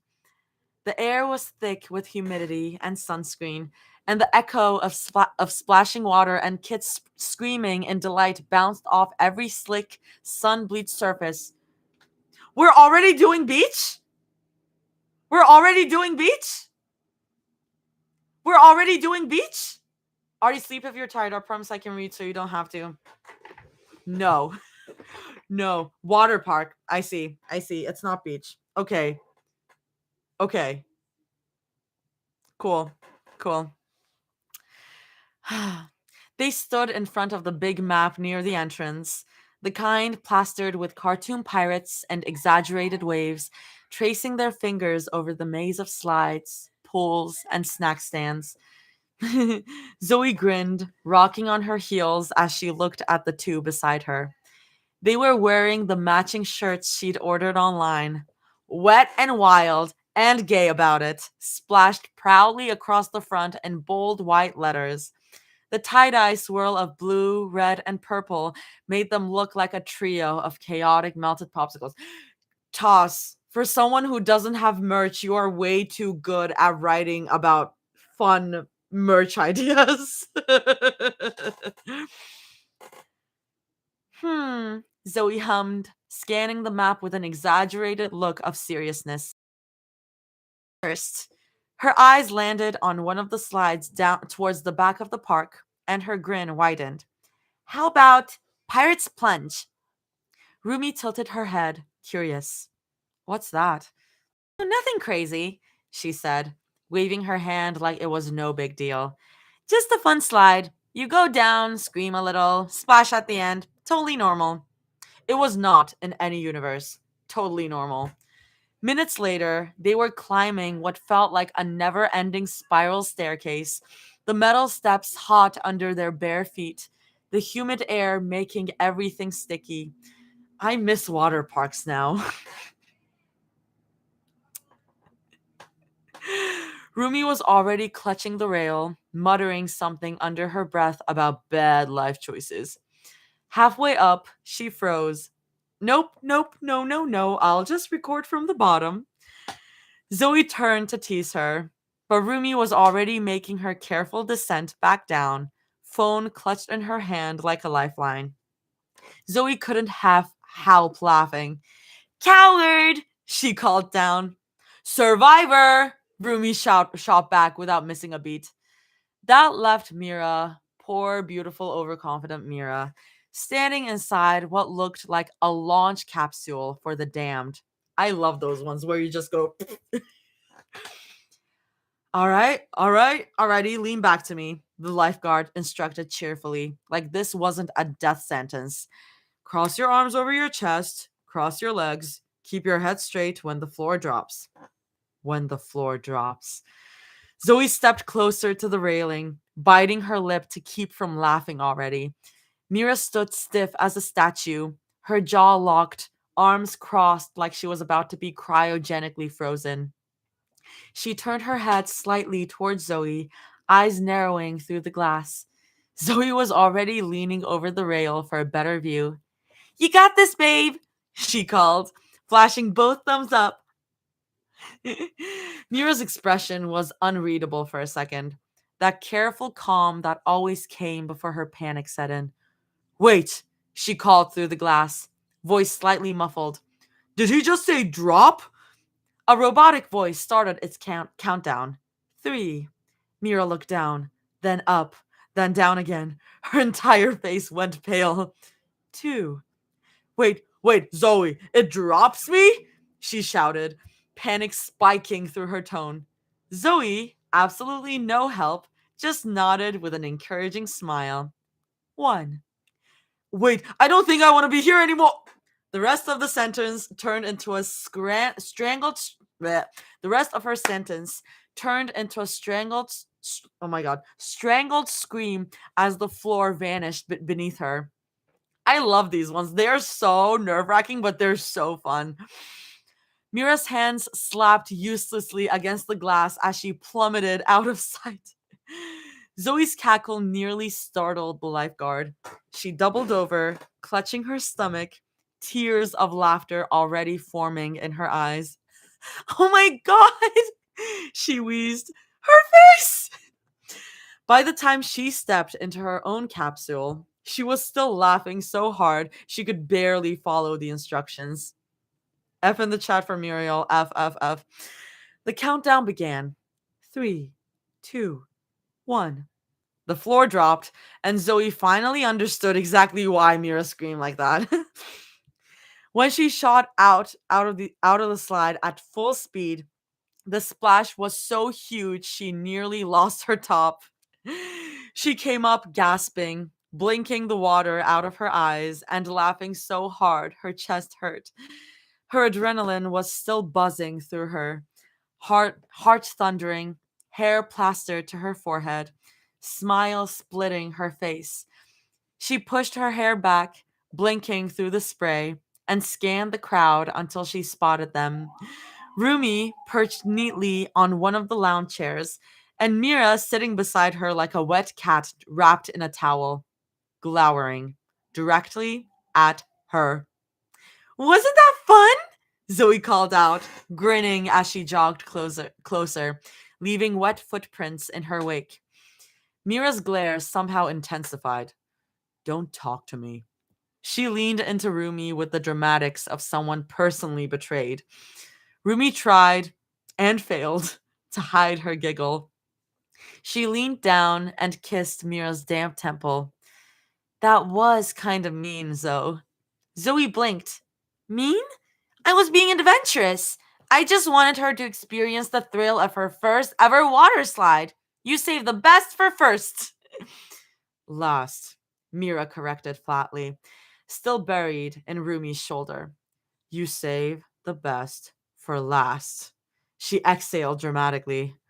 I almost died. Water shot up my nose. It felt like 1,000 fire ants tap dancing on my brain. It wasn't that bad, Mir. It was traumatic, Mira interrupted, glaring again. Water shot into every hole. And when I say every, I mean every, Zoe. I'm scarred for life. Done with water parks forever.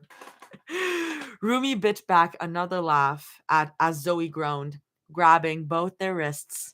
You can't be done. We still have like a bajillion slides left. Water break.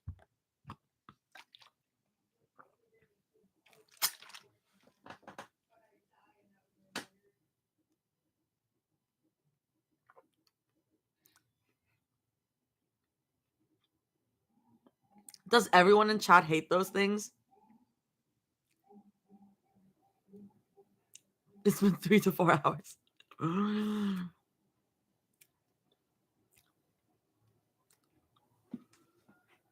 Yes, hate them.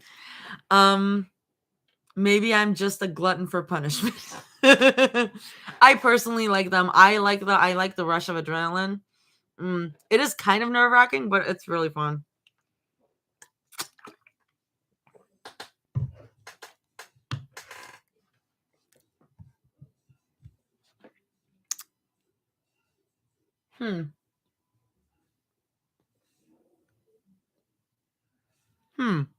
Sorry, y'all.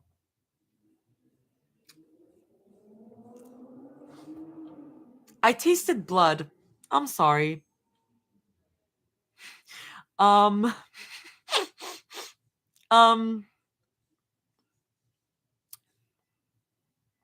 think I'm fine. I think I'm fine. I just got kind of scared. Let's keep going.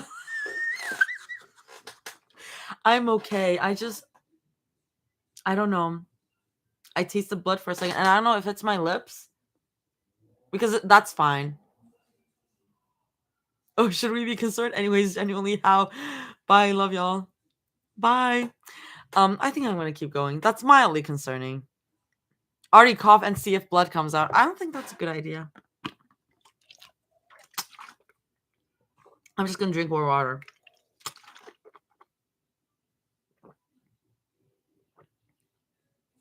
Okay. Let's keep going, y'all. They spent the next few hours hopping from one ride to another. Laughter echoed through every drop, twist, and plunge.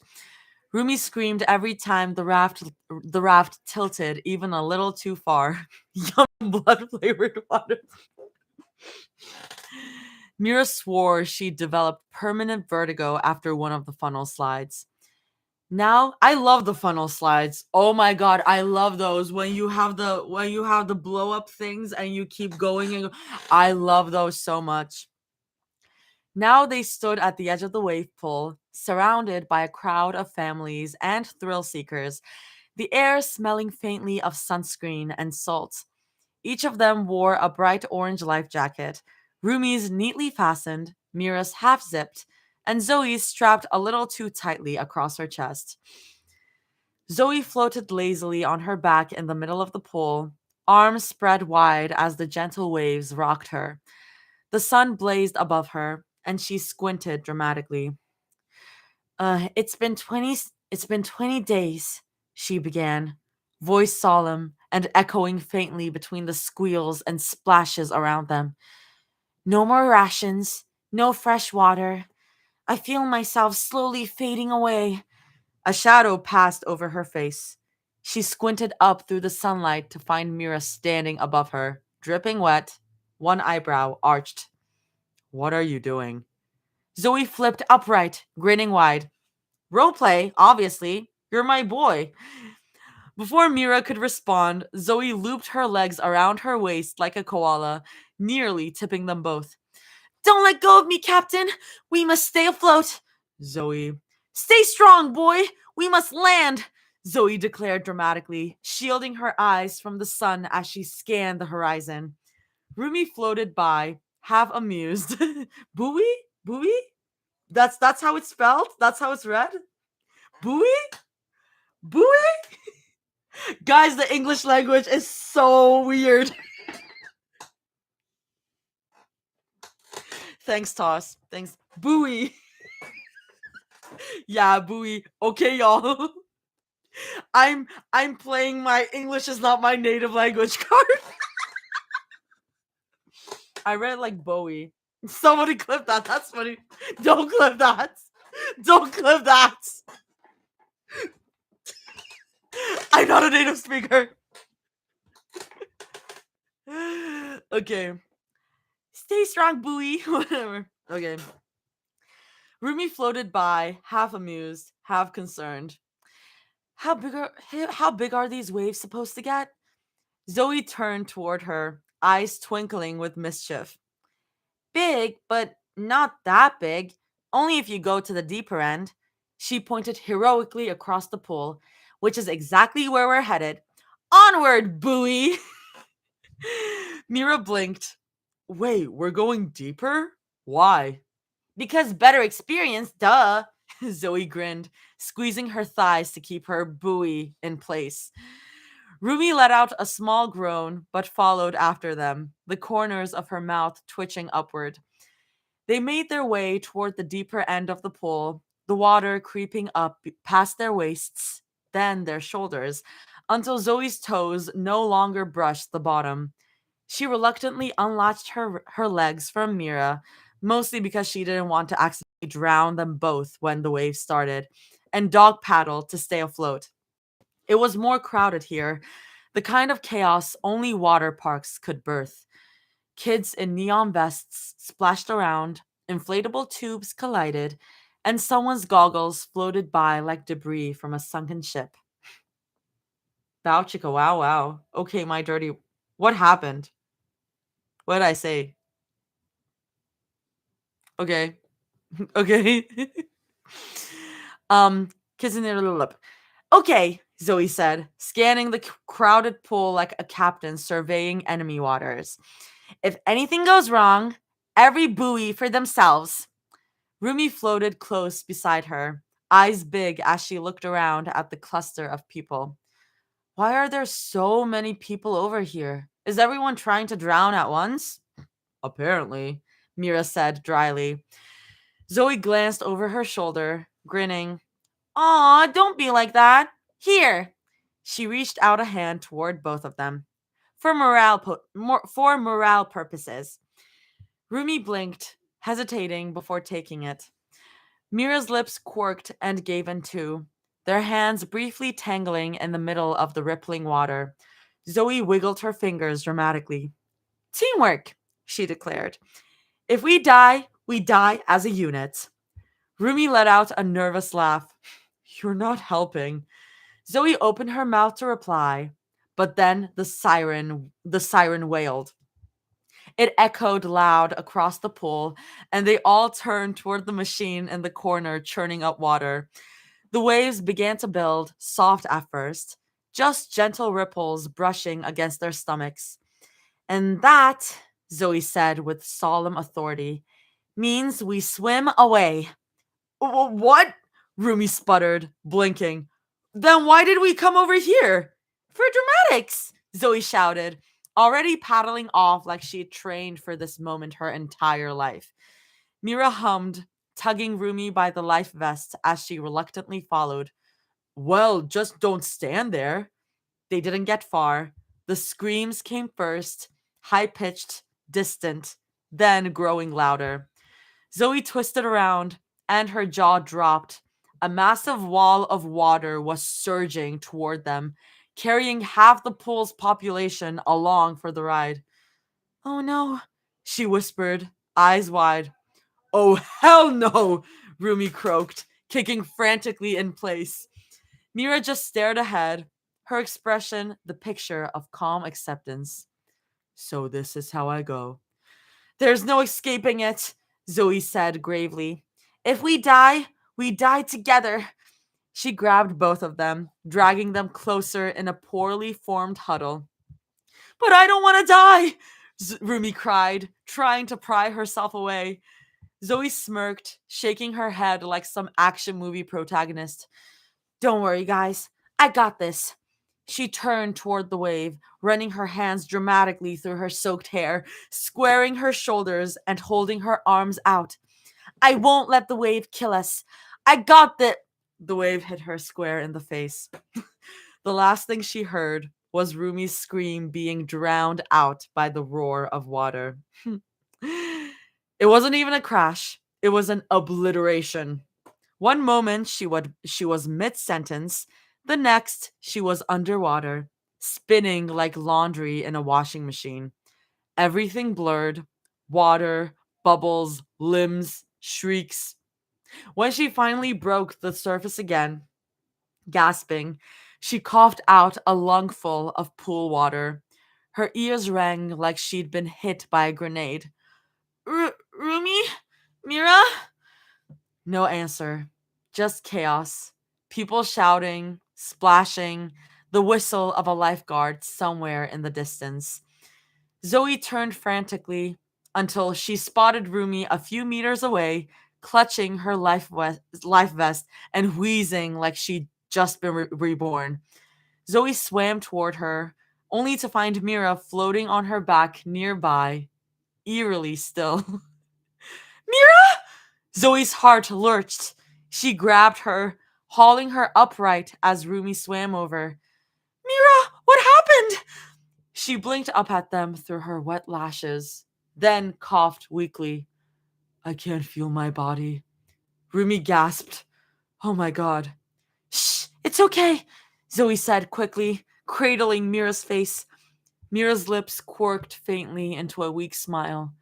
Tell my family I love them. She reached up with trembling hands, cupping both their cheeks before letting her eyes flutter closed. But we're right here, Zoe shouted. Mira, no! Rumi yelled into the sky, clutching her dramatically. For a moment, all three of them stayed frozen like that. Zoe supporting Mira's lifeless body, Rumi sobbing over her, the wave pool churning around them. Then a little kid paddled by and splashed them. Zoe snorted. Then Mira did.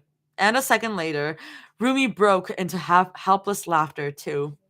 They clung to each other, shaking with laughter in the middle of chaos, the sun beating down on them as another wave rolled through. Not enough to drown them this time, just enough to make them float together, weightless and warm.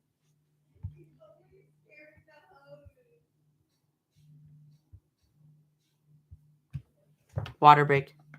Oh my god, that kid saved Mira. They're so cutie. Zoe's doing what? What was that? Just screamed. Thank you, random kid. Doing what? Zoe snorted? What are you saying, Cade? I'm gonna keep going because it's past 11:30 and I didn't plan on going this long. Okay. Am I tripping or I just heard someone call something out about Zoe? I don't know. I don't know.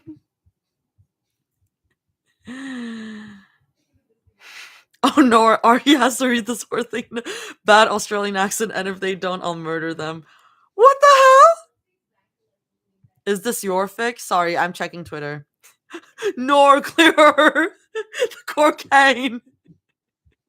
H2O Breaking Bad AU.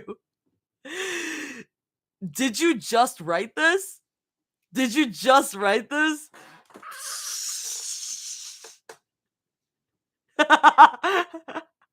Crack cocaine.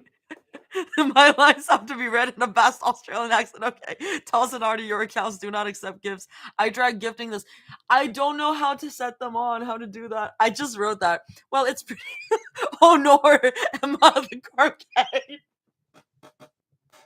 I'll do that after I finish this because it's like 200 something words. It's fine. I can do that. I'll do that later. Oh no, Cleor. Okay. I was like, it was like, okay, let me finish this.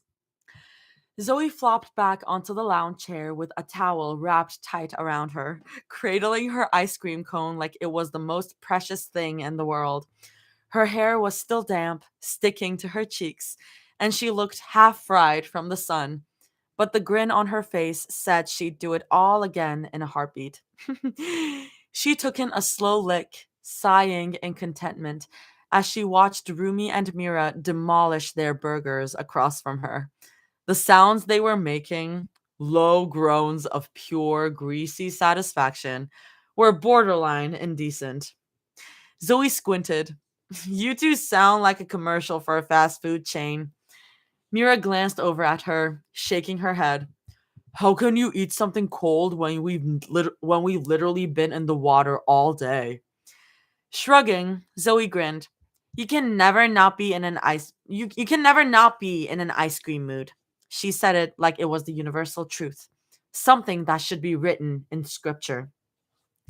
But now that she was looking at their food, her stomach gave a traitorous growl. She pointed at their baskets. Can I get a fry from either of you? Both of them silently offered one fry each, no hesitation. Zoe grinned, grabbed them, and without warning, dipped the fries right into her ice cream like it was the most normal thing in the world. It is the most normal thing in the world. What are you talking about? Y'all don't dip your fries into Frosties? Yes, Zoe, you can. Y'all don't dip your fries into Frosties? Thank you, Taz. I'm like, never tried it, but I want. It's so good. It's like peak salty sweet. It was just for, yeah, huh? Oh, I do. Okay, okay, okay. The look on their faces was priceless. She popped the concoction into her mouth and hummed happily. Don't knock it till you try it, she said, rolling her eyes like they were the weird ones. Yeah, they are. Fries with ice cream fucking bangs. It's so good. Rumi leaned forward, eyes narrowing curiously. Can I have one? Zoe smiled, oblivious to what was about to happen. Sure. And to both her and Mira's horror, Rumi leaned in and bit the ice cream.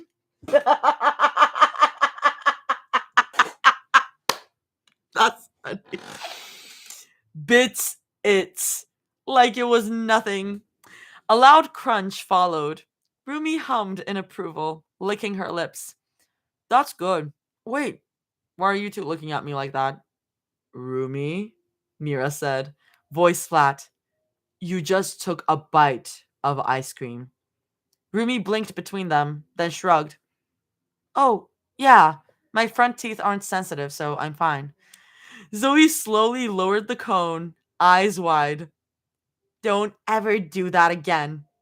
Please, Mira added, dead serious. Rumi stared at them, completely lost. Okay? Zoe muttered something under her breath about sociopath behavior and went back to her ice cream, shaking her head in dis. God forbid a girl have unsensitive teeth. God forbid. I'm so tired, guys.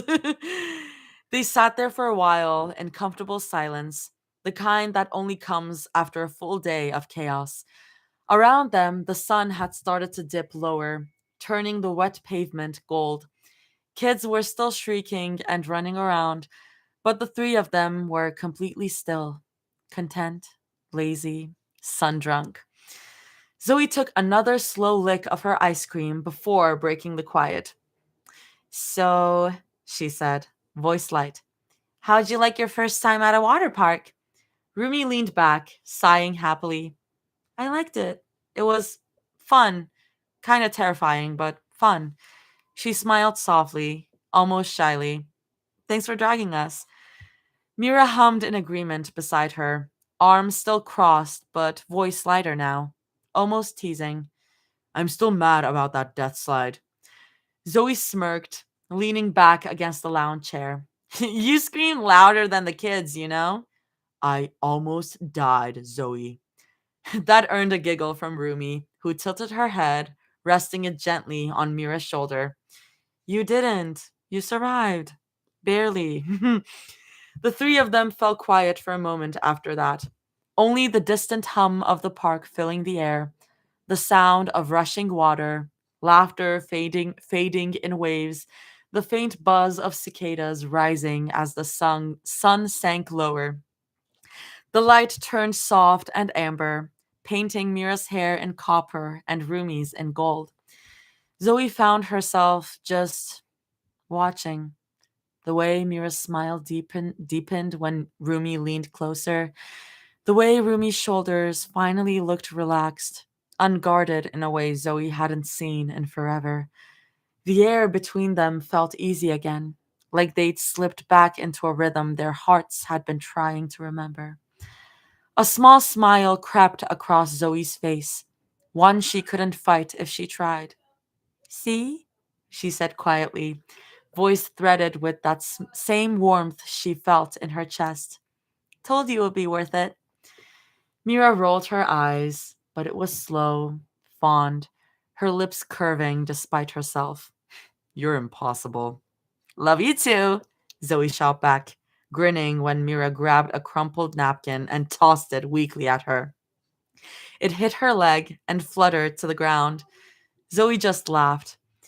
Rumi's head stayed on Mira's shoulder, her hand brushing absent mindedly against Mira's arm, and for a long, unhurried moment, none of them spoke. The world seemed to shrink to just the sound of their breathing the cool evening air. Zoe leaned back, eyes tracing the fading orange sky. Her chest felt full in that quiet, aching way, like something she didn't know she'd lost had finally come home. And for a little while, as the day wound down around them, everything felt right again. We have a little bonus, and it's actually the length of a bonus, and it's not a crazy long bonus like Toss normally does. Oh my god. Bonus! What did you do with your Okay. Mira's voice trailed off as Rumi led them into her room. On the far wall, neatly framed like an art piece, hung a single thick braid of her old hair. Zoe blinked. Mira stared. Rumi beamed proudly, hands on her hips. Would have been a waste to just throw it away. It's still a part of me, you know? So I figured, why not hang it up? Like a little monument to past Rumi. That's really awesome. There was a heavy beat of silence. Totally not strange at all. Mira muttered under her breath, lips twitching. Guys, be nice. Guys, be nice. There was Zoe tilted her head, studying it like she was in a museum. Rumi, serious question. Would you let me turn it into a wig? Like, imagine me walking around wearing your hair. It would be iconic. Rumi's eyebrow shot up. You want to wear my hair? Zoe nodded earnestly. I think it will make a really nice wig.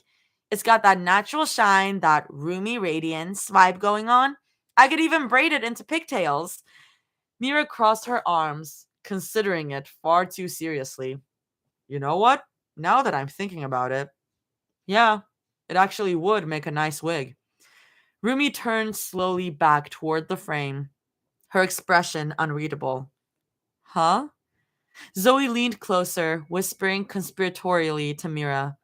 Do you think if we ask nicely, she'll let us have a lock for friendship bracelets? Mira snorted. Probably. Rumi sighed, rubbing her temples, but she was smiling, even as she shook her head. You two are so weird. Zoe grinned. Takes one to braid one. That's so cute. They're so cute. It's not creepy at all. It's so cute. They're very cute. Say that they're cute. Say that they're cute right now. Notes. Hi, I can finally say that the girls are back. Let the fluff commence. Don't worry, I don't have any more knives to hide, so enjoy the fluff. Don't forget to thank the chef, and like always, toodles. Also to reference her hair. Thank you, chef. Thank you, Toss. I'm letting you go now if you're still here. That was a long live. 4 hours down. 4 hours down. Let's check out the. It's up. It's fan art time. Well, first we're going to the hair. I think I saw the. You see the Turkish over there. Oh, it just loaded. The hell? I haven't been on Pinterest, so. Oh, do I need to? I need to pull up an account. Whatever. Thanks. I gotta go home. Okay, let's do the. Oh, yeah. Wait, that was it. Wait, let me find a way to. Guys, let me find a way to access that because that's annoying. I want to see. I have an account. I literally have an account, y'all. Toss shared the hair on Twitter. Okay. Give me a second. Okay. Okay, y'all. Boop beep boop beep boop. Wait. Doodle of the date fit. Wait. That's so fucking cute. What the hell? Oh my god. Oh my god. that's me.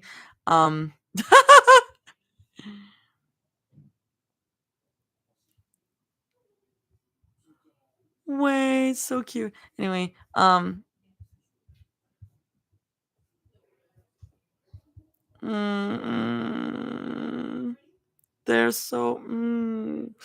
they're so everything. The link doesn't work.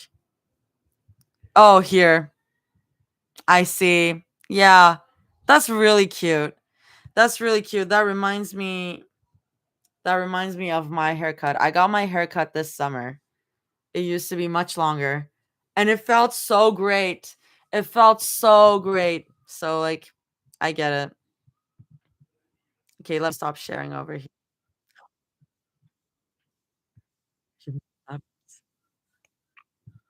You know what?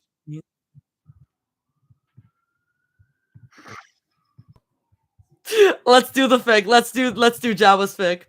Let's do Jabba's fic, y'all. Good night. Hope you have good sleeps. Yeah, if anyone wants to leave, it is very late, so I understand. But I am going to be reading Jabba's fic. Hey Artie, I sent you a message on TikTok because if it's on TikTok, I can't leave my live. I can't leave my live. If you sent it on Twitter, I will say it. Woo, crackfic time. Red and I need to chat with you tonight. Cool. After this, I'll come join. Nor Cleor, the cocaine, H2R, Breaking Bad AU. I can't take myself seriously. This is gonna be really bad. This is gonna be really, really bad, y'all. Hey, toss, Java said, in the same tone of voice Walter White uses to say, "Hey, Jesse, we gotta cook more crack cocaine today. We gotta cook more crack cocaine today. We gotta cook toss." and the poor it's so hard. And the poor politics writer who had just wanted a good beta but got a master crack alchemist instead was resigned to her fate. They got into the writing lab where all the cooking of the cocaine where all the cooking of the cocaine happened, and Toss tried to secretly write normal things with good themes and smart writing. But Java found out about it, and oh god, Jabba, oh god, this is so hard. But Jabba found out about it and forced her that you would still not say the R's, right? Forced her to keep helping with the cocaine instead. Did you just watch a lot of Bluey? Keep helping with the cocaine instead. Artie came into the room and was shocked at what Toss and Jabba were doing. This was totally illegal and not at all okay. Or not.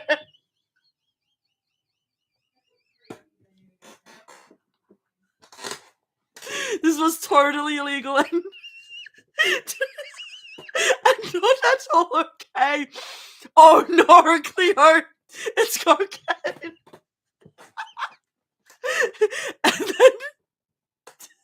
and then they all got high off their own. I'm just starting a big. And then they all got hot.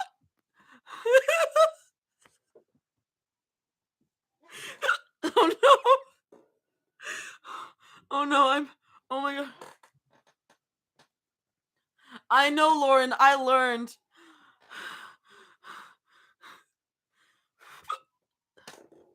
Oh no, it's bad.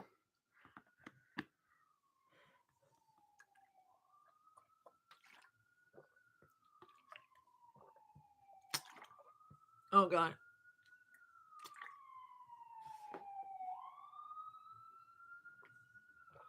Sorry, y'all. I had to stop the hiccups.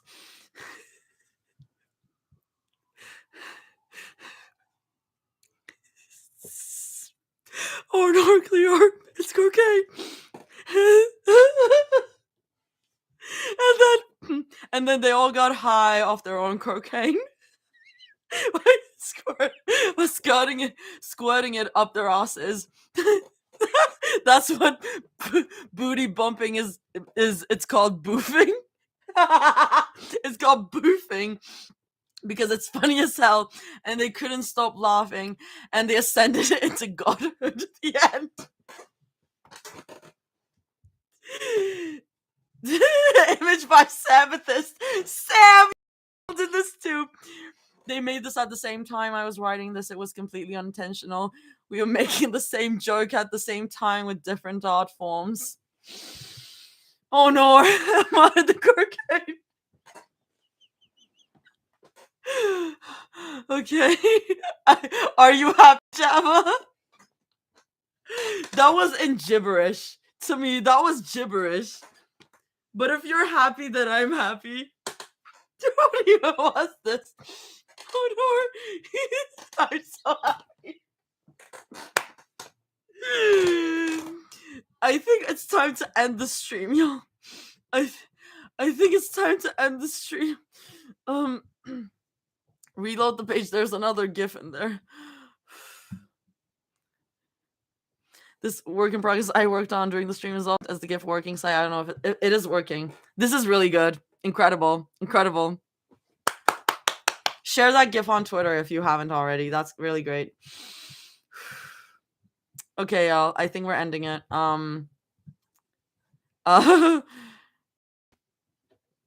Saying hi. Saying bye. Saying not bye. Saying bye to the YouTube. Oh my god. Bye, YouTube.